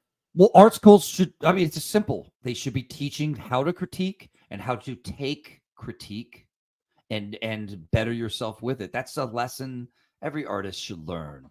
You know what they did to me when I was studying in Italy? They told us to just paint and draw whatever we wanted and acted like it was all like free and fun. But then they whipped out the trick. They brought in the head of art from Yale, and he was there to critique the fuck out of us. And it was awesome. It was brutal. It was awesome. I actually really appreciated it, though. I really did. But one girl had a breakdown and got into a fight with him, and it made our school look bad. It made our school look bad because, do that. And then she tried to start shit with me at dinner, and I kind of laid into her and then walked out, and everyone everyone was like cheering me on because she was making our school look bad again at dinner, and I didn't put up with that. I just walked out. And so I didn't know everyone was happy until they left the restaurant, and they were like, the way you walked out was awesome, bro. And I didn't realize that, but I just was trying to get out of a situation that would make us look dumber. Like, I felt like she was making our school look so bad throughout the whole day. Anyway, but I learned then, you need harsh critique. You need to learn to take it and enjoy it, because think of it as I don't know, the secrets to the universe or something, instead of something that hurt you. Fuck that. You didn't get hurt. You're fine, man. You know what I'm saying? It's your expression, and I know that's very personal, but don't expect everyone to get it. Does everyone get you as a person? No. Okay. Well, your expression is going to be even weirder to people, I promise. And that's what art is in the end. So just let people, in the end, if you want to be a better storyteller, let them go brutal. I've done that. I've found artist buddies who will trash my work as much as they can. So right. Yeah, and Right. Yeah. That's absolutely true. I think artists, because art is so personal, it is. I get that it's hard to take critiques sometimes because we're attached as hell to what we create. But I think there's sort of like you need to steel yourself against criticism and realize it's not personal. It's like it. I get you being hurt if it's like your family just like telling you suck for no reason, and it's like even if they I don't have like that you, or anyway. just being mean about that. But I got past that. That's like what my family told me growing up. So I don't. No one else can hurt me more. So I had that's the sort of where I'm coming girlfriends from. who were like, "What are you doing making comics? What a waste of Oh God. time." Yeah, I got they told me told that all many the time. times I would starve and Like, that, it's I had the whole yeah, Asian family thing. My mom wanted me to be a doctor. It's like very stereotypical. But yeah, like it's sort of no one has the obligation to make you feel good, right? I think there's if it's a friend or somebody there's sort of you can expect them to not just be a dick about it, but separate criticism from someone just being mean, because even if you're on the internet, there are people that just like to be absolutely insane and talk shit, but yeah. that you shouldn't let that hurt you. You can take when it's legit criticism, you can take it and think about it and try to improve it. Somebody just talking shit, just ignore them, because at the end of the day it's about getting better and it's about the art, it's not about you, and there's sort of separation that's hard, but we have to do it. Right. Is your art about something that's true, something that's real? Then you should appreciate the reality of good criticism. Then, like, it's some criticism that's real. It'll help sharpen your knives. I promise you, it will. That Mhm. going through life and getting trashed by it is not death. It's not death. It's hardening you. It's making you stronger. And obviously, what doesn't kill you makes you stronger. The old adage, but it's the same way with critiquing. I think get yourself critiqued a lot. Polish your work around those critiques. Start to notice that like your critiques aren't that intense later as you work and become better at your craft. In the end, don't expect everyone to get it though. Let yourself let like you give the weight to the words that they say. It's your choice. Either don't give That's a true. shit or give a shit really big. It's up to you. I'm always amazed by the words people choose to get so, I don't know, obsessive about or freak out about. It's like, just don't give it any power, man. Walk away. But if the critique is legit, man, it can make your work better. And if you make your work better, won't that make you super successful in the end? I mean, I don't know. It's a path to success, guys. It's a Mhm. harsh path, damn it. But all Yeah. good things are. Yeah, that's right. Persevere. Van Gogh can sell a painting. Persist. Yeah, you never know. You never know, and that's sort of not to go on about my shit, but that's a lesson that I learned because I've been doing this for a long time. I've been putting my art on the internet since I was 14, and I remember getting dejected so many times because I've been trying to put my comics out there, and nobody gave me the time of day. Nobody Right. only seemed to care when I was working for Marvel, and I hated that so much. It killed Mhm. my soul because Mm. it's like everything I was passionate about, nobody really paid attention to it. And some of it was bad. I Mhm. would have not always been everyone has a journey, and a lot of my work wasn't good. But some of it was good. And I look back and I can recognize that I had some good work, and nobody was interested, nobody wanted me to do it. And that really sucked because that's sort of like that was the feedback I was hearing. But I find out years later, looking back on the internet, for example, I used to do a web comic, and I have a couple of drawings like when I was like 16 years old, and I put some stuff on DeviantArt, and people remember that stuff.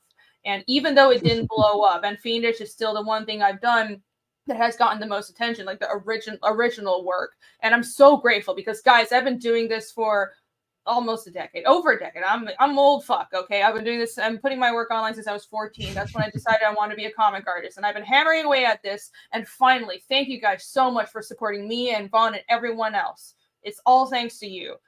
It But really is. it's I've learned that lesson where even if it seems like no one is interested, quietly this might mean something to another person. So I have to try. And if there's a lot of like artists are very insecure, So there's a lot of self-doubt. And if we put something out and it seems like nobody's paying attention, you're not getting a lot of positive feedback, it's very hard to continue sometimes. But I think that was like knowing that people remember a lot of my old work back in the days where it felt like I was putting art out into the void. That's sort of a lesson. And you have to be secure in yourself. Believe in the story that you're telling and the art that you're creating, and persevere because of that, not just because you want positive feedback. And you have to be, I think that's how you persist. Yes, like don't be needy for feedback or pats to keep yourself going. What keeps you going is your mission to tell the best damn stories in the world and have a damn good time doing it and find those fans. That's a mission I can wrap my teeth or I can sink my teeth into. I can't do the whole like, I know that feeling of like, does anyone think this is any good? Like, I know that because I'm an artist. I know it. Like I've been there. But at some point, if you work hard enough, I swear you get to a point where you're like, I know it's good. I know what's fuck. I don't need your head pat. I just need you to like, you know, I'll show it to you. I'll share it just to share what I'm working on and have fun with my friends. But I don't, no offense, but like when artists need that pat to get ahead, I'm like, go bother your family or something. Like, as artists, we should support each other, obviously, but still, like, you don't need pats, you need critiques. That'll make you better from us. So yeah, I do agree. The only people that you should be concerned with getting like emotional mollification from is like your friends, you know, like real like close friends, family. But listen, if it's outside of that, no one has obligation to make you feel better. It's if you can't take criticism, then how are you going to, like, what's going to happen if your work is in front of the whole world? Because I think that's what we should all aim for. Even if you're just one person, it's a big world, but we should all be dreaming of, well, what if the whole world saw my work right now? And imagine the feedback you'd be getting, and imagine all the good and all the bad, and you have to be able to take it. Because I think we have a responsibility to our work to be able to take it. Like, I really view it as this is what we create and the books and stories we tell, we're carrying it. And we have to be responsible to it, like a child. Like, that's kind of how I treat, you know, my comics. Is maybe it's like I, you know, I've like replaced a family with comics in my head. I joke about that stuff, but really, I do think in some ways it's something that we're creating and putting out into the world, and we're nurturing we're nurturing it and leaving this after we're gone. This is what we're leaving for the world, so it matters. And if you want it to survive, you have to be able to carry enough weight to finish it and do the best job possible with it. And you have to do justice by your own creations. Right on. I like that a lot. It's like yourself and work your ass off until you like your work too. And the rest can fall into place. You'll make sure you're being true to how you really want to express yourself, learn the craft, and then learn the craft inside and out. Put all that together. Damn, you're cooking with gas, man. And that's what it's about, right? And you'll end up telling, to me, like the rush of telling good stories and entertaining people with them is just, it's like what I live for, man. I also I don't have like a wife or kids.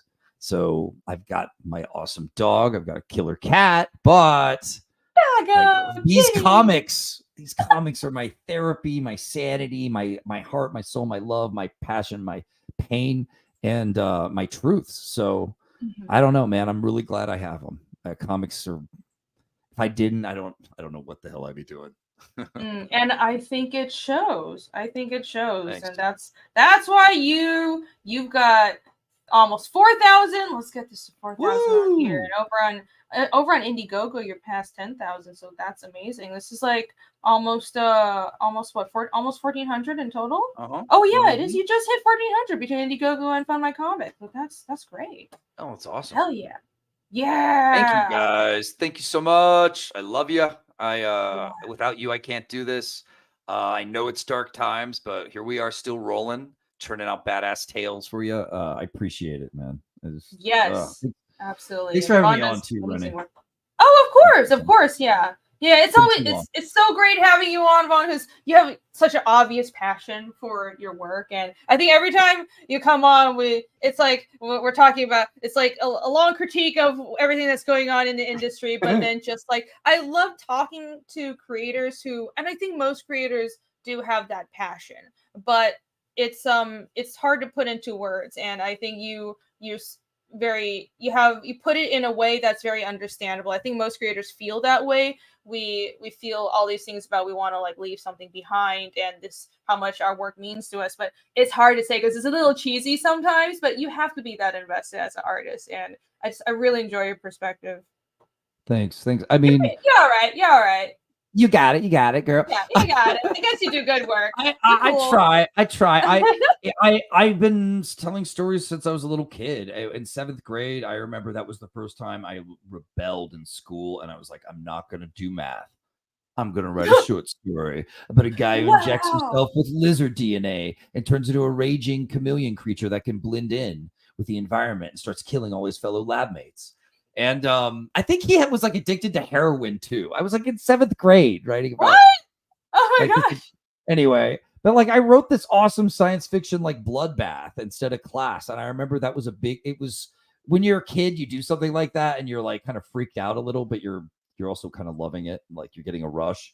Like there you go. I was in danger. I was blowing off class for the first time ever to just do what I wanted, and I was having a great time. It was not good for the future. No, it actually was good for the future because this is how much I love storytelling. I will literally avoid everything else in life to do it. So all the responsibilities, all the adult stuff. Just to tell you that pale. That's probably the same for most artists. Like I grew up being yelled at for drawing, and I would draw in my textbook, and it was such a problem because we're supposed to resell them. So I got a total reading from my mom. Usually, like you're supposed to like sell these books, and they would have drawings of all kinds of like weird shit in it from me, like monsters and animals, and like I was really into Pokemon at the time. It was just like covered in these doodles, and I would draw the number of times I got yelled at for drawing in class, just unbelievable. But you know what? Suck it. Look where I'm in now, bitches. You were that was your school, and you didn't know it at the time. You were because that's what I think we should do for kids a lot of time. I'm no expert, but when you see what they're passionate about early, you nurture that and keep them and help them want to stay focused on it. And that's when they grow up into masters. They grow up into superhumans. They grow up into Tony Hawk. They grow up, you know what I'm saying? Like they grow up into these super people. And I don't know. It's great when you find out what you love to do early and just do it, you know? So that's cool. Did you actually draw on the books and inside, or did you have like the like paper, the brown construction paper thing that we do in America where we coat our books on that shit? No. I actually drew in the margins of the text, the pages on the inside. It's like I was a trash kid. There's totally someone like who has that book and like loves it and like loves the art or was inspired by it or something. Stupid little bring kid it to drawings. you at a con. And bring it at a con. You sign it. It was so much fun. It was like back in Taiwan, so it was American school, so there were American textbooks, but it was just back in Taiwan. I remember I would draw like little animations across the pages. You know, like you flip the pages and then it had like animals running. When I was little, I was mostly drawing animals. Then it was people. Then it was environments. But yeah, it was. I would draw in the textbook margins and then on my homework and like school notebooks, and it was like. And like in Asia, you know, teachers will still like smack you on the hand with the ruler and stuff. And I got smacked so many times. And I got home, my mom whipped my ass. It's like, you're not paying attention. My God. I mean, I wasn't, but Asian style hand slapping. Oh man. With a ruler too? I mean, that's not bad. They used to do way worse. There's still this thing. Katana. It used to be a katana. Right. There's this thing called 蹲马步. So I think they still do it. And I don't think they, because we were like American school in Taiwan, so it was sort of still like Americanized. It was like, you know, a lot of these kids grew up in America, so they would not like, they would flip out and say, oh my God, you can't like punish us. But there's this other thing where they make you squat, like do like squat halfway and with a chair on your shoulders in the hallway. So if like a bunch of people got in trouble, you just stood out in the hallway in front of everyone, and you would have, it's like a toilet squat, but it's not like Slavic squat. It's like halfway, so your thighs are just burning on fire, on fire, and then you have a chair, like a wooden class chair, on your shoulders, and you have to stand there for the entire recess period. And that was like another punishment. They didn't even have to hit you; they just embarrassed you. Rennie, did you get in trouble a lot? Not too much. You weren't too bad. I got in trouble for small things, right? Because I don't think I was that bad of a kid. I was just like, I didn't see eye to eye with anything the adults wanted me to do. What's the problem? Like, I never, like, I think like what I got in like 1 or 2 fights in school, it's not that bad. And like, I never did drugs. I didn't like, it's like I never did any crazy stuff as a teenager. Not really, like, right. Like some stuff, but compared to the States where people are like we didn't even smoke weed in our school. In school in Asia, at least in Taiwan where I grew up, it's pretty orderly, and it's not it's so much more orderly and innocent than the school in the States, I think. But it was I wasn't like we're all pregnant on dope here. We're all pregnant. Oh yeah, seriously, it was like unthinkable that someone in high school, like, it's just almost still non-existent. There is no widespread issue with teen pregnancy in Taiwan. There is no like doing drugs, because you will get fucking beaten if you do that kind of stuff. Right. Like discipline is serious. So it wasn't anything. Yeah, and it wasn't anything bad. I was talking about, I don't know if you've heard me talk about this. Like, so there's a thing in Chinese households where there's a swatch that you can buy at like any corner store and like mom and pop corner store, and it's a dedicated child beating tool. Right. So it's like this broom of thin wooden bamboo strips, and would tie together at the end. So it's like really tough but flexible. So it's like this small broom whip that they just like whip kids with, and it's like everybody just used that. So it was that and rulers or cooking utensils. Basically, what you're saying is all parents are well armed, and so the kids are good, and that's what we need in America. Yeah, we call it a switch.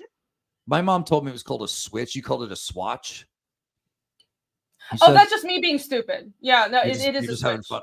It is a switch. Okay, it's still a switch. No, I speak English funny sometimes.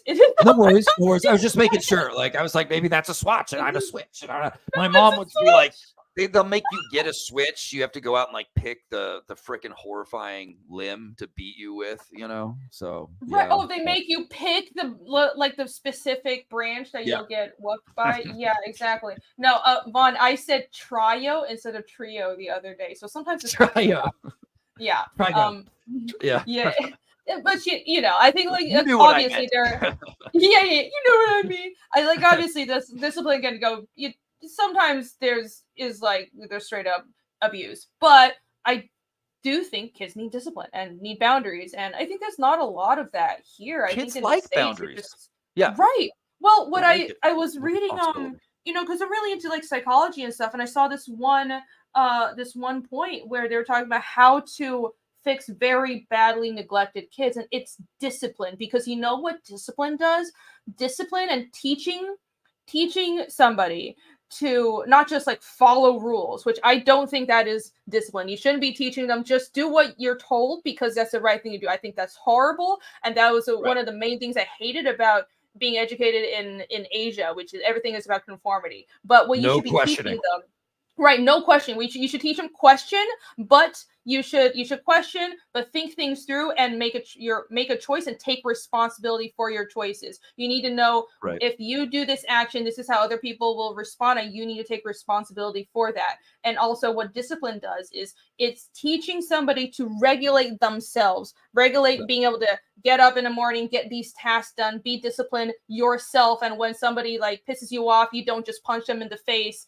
And what that does is not only does it make them a well-socialized adult that doesn't go around committing crimes, but it creates self-respect, because somebody that knows they have control over themselves, is well disciplined, and has an ordered life, they respect themselves, and that's healthy. So I think that's necessary, and there's not enough of that. Everything is about making kids feel good and raising them to just be happy, and parents are their friends. You're not a friend, you're a parent. You need to discipline them.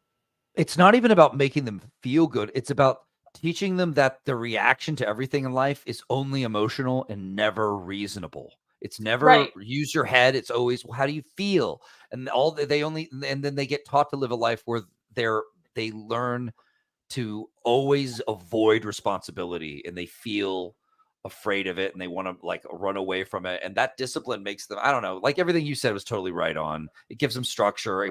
Which will then in the end make them more confident for achieving things in life.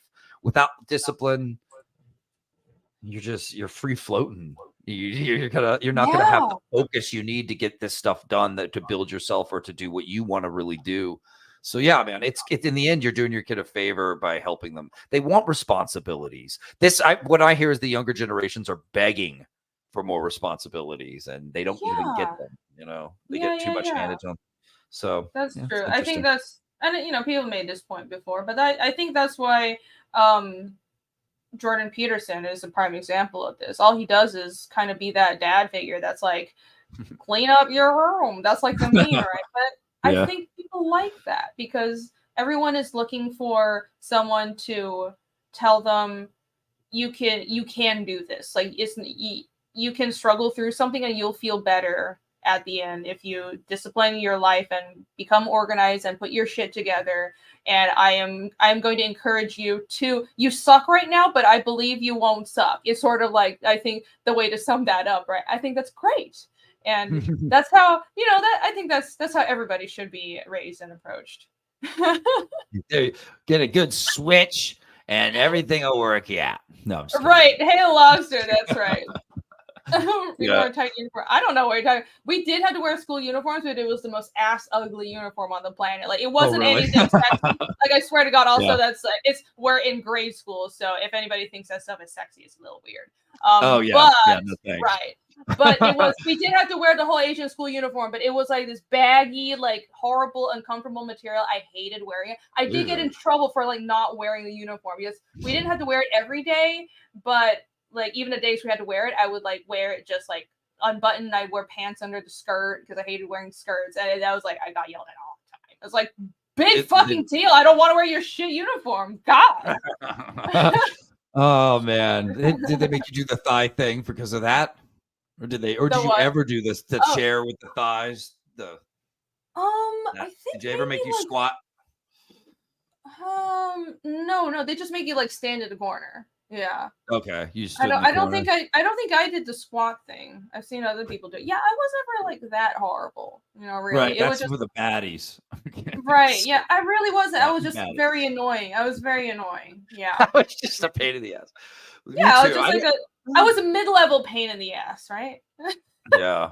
Like if I got into trouble for something, like genuine trouble where they put me in what was it called? In-house suspension, where you go to school but you're separated in this like room of quietness all day. Like all they did was give me free reign to draw and write and do whatever I wanted all day in there. It was great. It's the best punishment ever. Oh my gosh, we didn't even have that. Oh, that sounds amazing. In-house was great. I loved it. Yeah, all I had to do was grab my balls and squeeze them at some chick for some reason. I don't know why. I was pissed at her about something.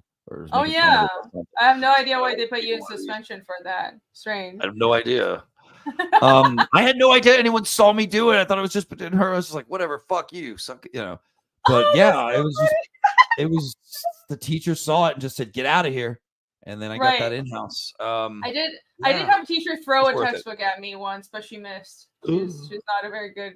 She's not a good aim. So whatever. It was more honestly. I look back and I find it funny. So we had, this is just like school reminiscence time, but there are so many memories because there's the teachers that really were just assholes and just told me that I'd be a failure and that, I don't think it was even coming from a good place because it's like, oh, they don't want you to starve, so don't want you to be an artist, but they were like mean as shit about it. It's like, is that really fucking necessary? But at the same time, it's just so funny how blunt some teachers we had in Taiwan were. We had a math teacher that would regularly tell us to like throw ourselves in the trash and jump out the window. And it was, we loved her because she was so bombastic, and she was just like this bombastic lady, and she was like, "This is how you do this. Are you paying attention?" She'd throw her chalk at you. It was like, "Are you paying attention? What did I just say? You can't repeat it. Jump out the window." It was so much fun to be in her class. That would never fly in America ever. Yeah, suicide. Yeah, it doesn't fly. Even though I feel like I'd learned so much. Like, well, at what angle should I jump out the window? I actually remembered her math classes, but it was, you know, it was fantastic. And then flying. And in college, I remember we had one art teacher in it was so funny because he was it was art school in Atlanta in America, right? But there was like we had 2 Taiwanese teachers, and one of them was notorious for being harsh as hell, and he would like I'm like, of course the one like the 1 or 2 Taiwanese teachers in my school in America are like the harshest of all, and it was great. Everybody was like, "Oh, his class is so hard," but you know what? He really liked me, so I bet you held out your hand for like a ruler slap, and he was like, "Ooh, I respect." Well, he always liked me, yeah, because first of all, I didn't suck, and you know, and I was like, I knew like where this whole thing was coming from. I wasn't like, "Oh my god, I can't do this." I was like, "Yep. Cool. I'm here to do good work. Critique me. That's cool." I loved him. He's a great teacher. You could tell you had studied in Asia. Yeah, exactly.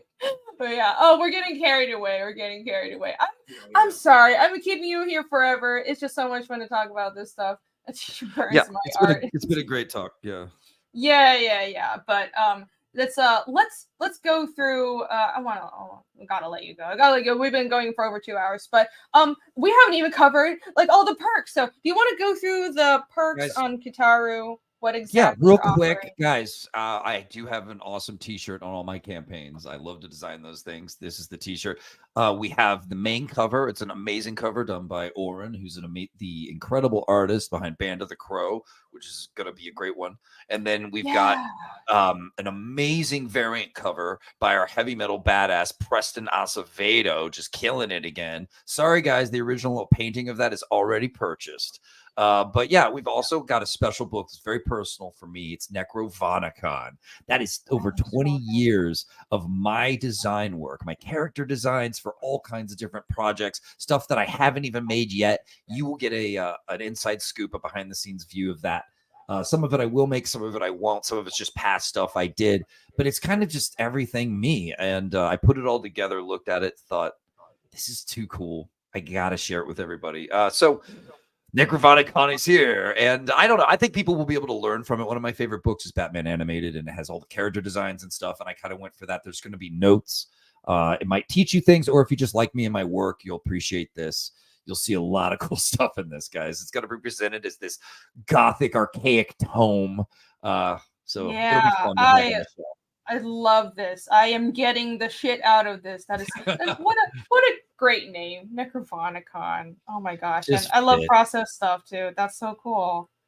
Really, yeah. And on the left there, you see the first character I drew when I was 8, Radical Rabbit, and then I redid him for today. I might do a book. Awesome. Yeah, that's man, very Ninja Turtle inspired. So yeah, you get to see me all the way back when I was first starting, and then here I am now. It's very personal. I hope people get into it, and it seems like people are buying it too with KITARU, so that's cool. I really appreciate that. That's great. Killer book, yeah. And it's over 70 pages, so it's a big boy. It's got some. I mean, I got over 20 years of work in there, and I had more than I realized. Album covers, T-shirt designs, a lot of character designs. I've done a lot of, I did a lot of like small comics that didn't get finished before KITARU. So it's all here, baby. And then all my future projects. See, when I'm working, I'm doing character designs, I'm doing logo designs, I'm doing all this stuff, and they just go in a folder and kind of wait for the right artist to unleash on the world. So this is a lot of that is in here. You will see stuff that I will come out as a book in the future, like in the process. So I hope people to get X Devils is what I want to do in the future, so. Awesome. It's going to be a cool preview. Look at those. Oh, that's badass. Yeah. I wanted to do a story about 3 devil brothers who become mortal and try to figure out lives on Earth, and well, they're getting hunted. But try to work in a bakery with Cassie, human, and one of them kind of starts to fall in love with her, and blah blah blah. Anyway, it's kind of it's That's kind the of most anime story. It's the most. It's very anime. But it's not a really a love. It's a love story, but it's not. It's really a like It's not post-apocalyptic. It's how do I put it? It's the clashing of worlds destroying everything type story, you know. And these three brothers have to figure it out and not die along the way. Now that they're immortal, they've given up they used to work in the seventh circle of hell, the circle of violence, and run that shit. You got the brother of blood, you got the brother of flesh, and the brother of bone. So, right, I'm seeing it. That is cool. Flesh, blood, bone. Yeah.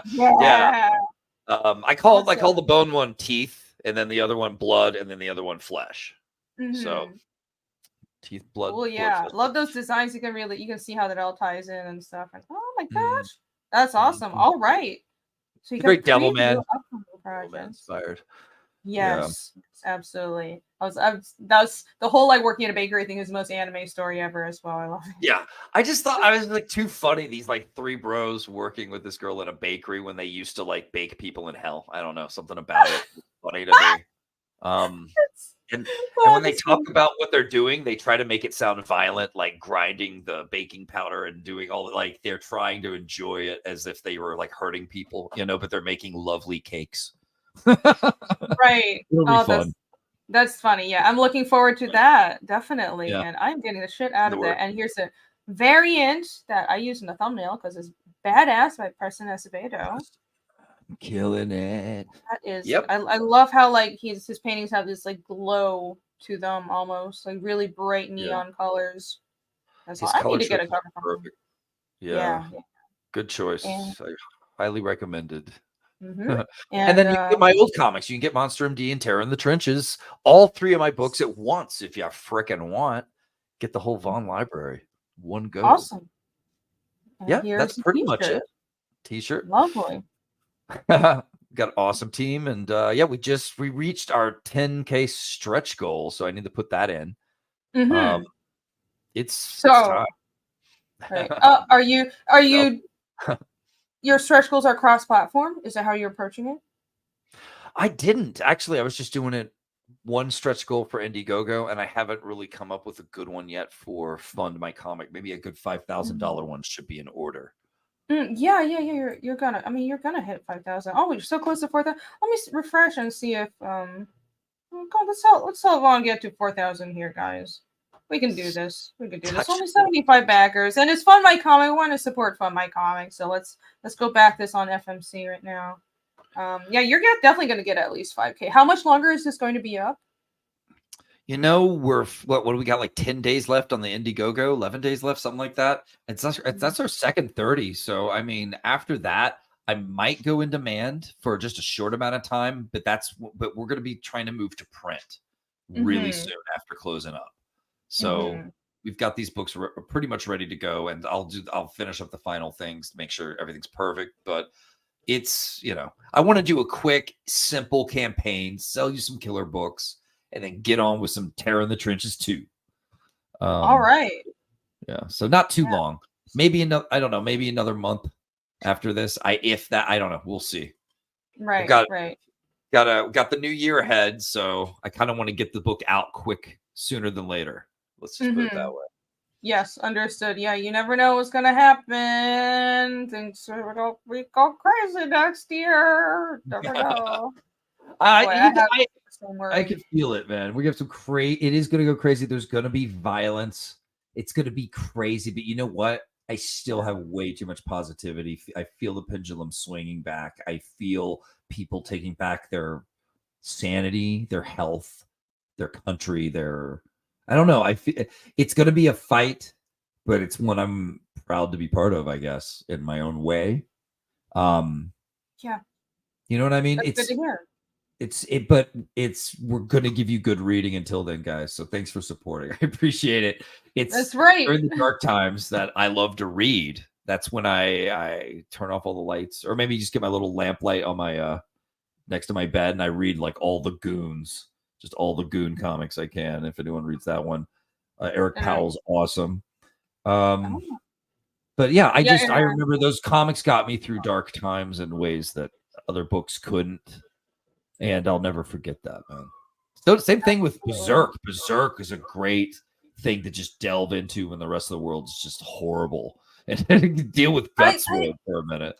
I think I do love comics like that. Just like stuff like DMZ, Scalped, and Berserk, just like really hard-boiled, tough stuff. And even Blade of the Immortal, Vagabond, just all, well, not so much Vagabond. Vagabond's like real chill, which was kind of like why I didn't like it that much, even though the art is amazing. Right.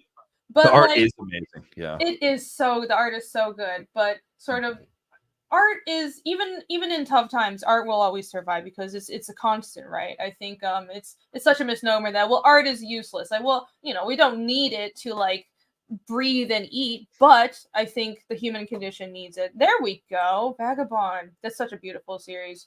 That's never gonna get finished because it just is all up in his feelings. It's still unfinished. No, he keeps saying he just doesn't feel, he lost his inspiration and all this shit. I'm like, bro. It's annoying. Because listen, the story's already written for him. This is the story of Musashi. He knows the ending. Like maybe that's why he's not inspired. Maybe that's why he's bored. I don't know. Jesus Christ! He was adapting the story of Musashi, but he was doing kind of a new spin on it, being like, it's still inspiring, and even though it was like, oh, it's a little too slow for me. I like a little more blood and guts, but it was still very interesting and philosophical. And then he just like never finished it. Fucking hell! This is an Italian version that I picked up in Italy. In Italy, they love their manga. This is when I was in Italy roaming around Florence, I noticed that awesome mangas and comics were everywhere, and I was like in heaven. and I was alone, dude. And I freaking picked this beautiful Italian version of Vagabond up, so it's still on my shelf. Pretty cool. That's awesome. Yeah. I can't wait. I'm so curious to actually see for myself, because I've heard, of course, but how comics permeate the culture in Europe, but it's different than how it is in Japan. I'd love to go to Italy and just France and go to a bookshop and see how things are there. Yeah. And get some comics that are never available here because for some fucking reason they're never translated and never sold in America. Yeah. That's pretty true. I have been able to like score some, but you're right. For the most part, we miss out. You're got to change that. Boo. Well, thank you so much for an awesome show. I really appreciate you. You're awesome. It's always great talking to you and artists who share a lot of my sensibilities and ideas. So awesome show. Thank you. Yeah, thank you so much for coming on. I'm gonna read some super chats that I missed because my computer shut down. But Vaughn, I'm gonna let you go if you need to go. I'm sure we've been here for like 2 hours and it's past midnight, but it's a pleasure talking to you. Everybody go back, KITARU Witch Hunter. This is awesome. I'm going to get the shit out of this and also the Necronomicon book. So, yeah, you should too. You guys will not regret.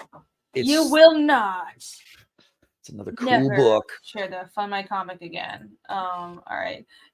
Okay, let's see. I'm here late, but I always enjoyed it. Monster. Absolutely. Yeah, absolutely. All right, let me switch to my YouTube and pull up the super chats. Okay, so when I got kicked, like the super chat tab shut down. I can't see them anymore, so I have to go to YouTube and read them. But okay, I got this. All right. She got it. I only missed a couple. Mr. Burger, there's a few from Mr. Burger. Thank you so much, Mr. Burger. Mr. Burger says, Irene, Vaughn's work is amazing. He has been truly blessed by the power of John Maylin's eyebrows. Rini has a 5th level laser lotus moon princess of the Church of John Maylin's eyebrows rejoice in this fact. Mr. Burger has started a religion around John's non-existent eyebrows. Now, I don't quite know what's going on, but I support him because he is a great fan and he makes awesome, funny animations. Everybody go check out Mr. Burger. And thank you so much for the super chat. Amazing. Here's another one. It's truly amazing. Another one from Mr. Burger, Irene and Vaughn. If you are joining the Mega Trivia Challenge, you are. Sorry, I think that's That's misspelled. Join the Mega Trivia Challenge. Cecil versus the comic book industry. Show your knowledge of CG, DC, Marvel, and indie comics. March 2024. Oh, is that a trivia that? Trivia night. That's cool. Yeah, cool. If this is something that you're hosting, or if it's something that Cecil is hosting, I don't know anything about this. That sounds cool. Yeah, I would fail because all I know is indies and manga. But if anyone else wants to join, that would be great. And thank you very much for the super chat, Mr. Berger. And Vaughn Coleman for $1.99. Thank you, Other Vaughn, for the super chat. Other Vaughn says to you, Vaughn, are you going to SockCon 2024? Huh? Wait. What did you say? I didn't hear it. He says, are you going to a convention called SawCon 2024? SawCon? No, that's a no. Don't answer that. Don't answer that. It doesn't matter. He's being annoying. So it's not a real con. It's not a real con. It's because it's SAWCON and suck on. Oh, that's what. Yeah, yeah. Top tier humor, Vaughn. Good job. Okay. Good one. It's so confusing. I need to start calling you guys by your last names. It's like sometimes it just nobody knows what I'm talking about. Okay. I think I got it. Jesus. I think I got all the super chats. Let me refresh to make sure I didn't miss any. They will become Vaughn. They're very different. I will say that. Different Vaughns. Yeah. The different seasons. You got like the light one and the dark one. That's kind of yeah, wholesome Vaughn and corrupted Vaughn, I guess. Chaos no, well, you guys are both wholesome, but I think it's just like it's like the superhero one and the manga gothy one. But you guys are both great. And Michael Rushbrook, have you decided to make this Vaughn? I love Supernatural. Ninja. Oh, I got that. I love Supernatural Ninja titles. Thank you for the super chat. Yep, I think I got everything. Cool. Well, thank you once again, everybody. Go check out KITARU, and if I may, really quick, just like 1 second, you should take a look at my work as well. Oh my gosh, I have this comic called Fiendish. Holy shit. Fiendishcomic.com is where you can find all the information about this. This is the center of operations for my project. Fiendish is a fantasy mystery series that follows a group of displaced characters and sort of like all kinds of interesting characters and a bunch of weirdos and slightly ne'er-do-wells with slightly outcasts. They're really interesting. I love my core cast, but they are investigating this sort of mysterious demon infestation, and that leads to a greater mystery that will go on to affect the entire world in a very interesting way. And of course, my main character Casimir, he's like the sole survivor of this demon attack from years and years ago, and now these demons are returning. So we will get to find out more about what exactly these creatures are in book 3 that'll be coming out next year. So far, we have book 1 and 2. You can pre-order on the store right here at myfiendishcomic.com store. These are up for pre-orders. I'll be shipping those around February because I need to do a new print run right alongside Fiendish 2.5, which is the first standalone one-shot to the Fiendish series. And this is also hosted on Fund My Comic, but it's just mirrored on the website. This is another cool thing. I really love that Fund My Comic lets you do this. I mirror the entire campaign on here, and if you back it here on Fund My Comic, it doesn't matter. It both goes to the same source. It goes to Fund My Comic. It's just I have the website like just mirrored over here, and Kickstarter and Indiegogo don't let you do that. But I love that Luke put in this functionality, and it's essentially their widget functionality. But 2.5 is 25-page book. It's as much smaller than the main books, but it's essentially a one-shot that covers Casimir's life after he escaped his hometown and after the death of his family. And we get to find out more about how he survived, how he overcame all the challenges that he was faced with in this time. And we meet some of the other characters that everybody has known in the main series, like Iskall and Ragna. And we get to see young Casimir being a bit of a little shit. But I think it's a really great story. I'm very proud of it. It's very introspective, and I have been honestly excited to show you guys this side story for so long. It's drawn by Michael Rushbrook and colored by Jake. So this is the first story that I didn't draw. I wrote it for someone else to draw, and that's been a really interesting experience, but I'm confident that you guys are going to love it. We've got this main cover and then this variant by me. You can only get it in a bundle now, but it's still available only in a bundle. It was only available solo for the first 24 hours. But here's the interiors by Jake and beautiful. It looks amazing. Beautiful.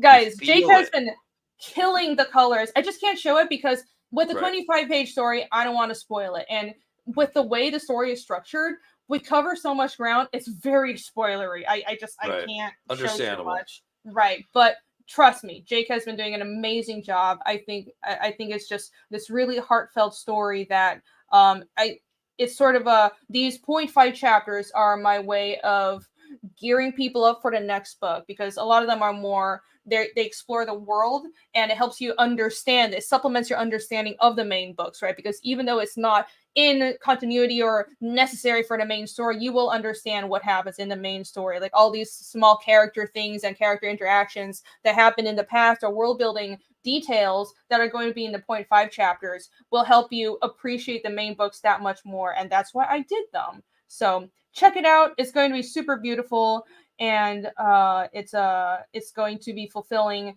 in April. I set it for April. I'm hoping to be earlier because, like I said, I'm printing in February. That's the plan. But hopefully, I'm like, I know I push everything. You got to push everything out because you never know what the fuck's gonna happen, especially next year. But we're gonna be fulfilling short order because all the art is done. All the inks are done. We're just waiting for the colors, and I have to letter it, and then we'll be good. So check it out, everybody. Sweet. Thank you so much to everybody who has backed this so far. Go to fiendishcomic.com and take a look at Fiendish, and also check out Kitaru by Vaughn. Thank you again, Rennie. Thank you. A wonderful host. This was so much fun. I hope I didn't ramble too much. I always do that. But it was a pleasure talking to you. It's just so, you're so effusive and passionate, and it's a wonderful discussion that we had. Oh, was that beer? No, I should have gotten my drink. I should have gotten some beer. Wine. I was finishing up. I was trying to finish up this bottle, and I did. Today. Oh, awesome! Wonderful. I was like, I would have been drinking as well. So, well, awesome. No, let's let you have some caffeine for the night ahead or whatever. Have a good night. I really appreciate it. Yeah. I need to make more coffee now. So, I'll see you guys tomorrow. I'll be on Creative Block. And then next week, I'll be back for another episode of Hellion Art Show. So see you guys next time. Have a good night. Bye. See you, everybody. Bye. Where's my outro? Play my outro. Okay. Bye.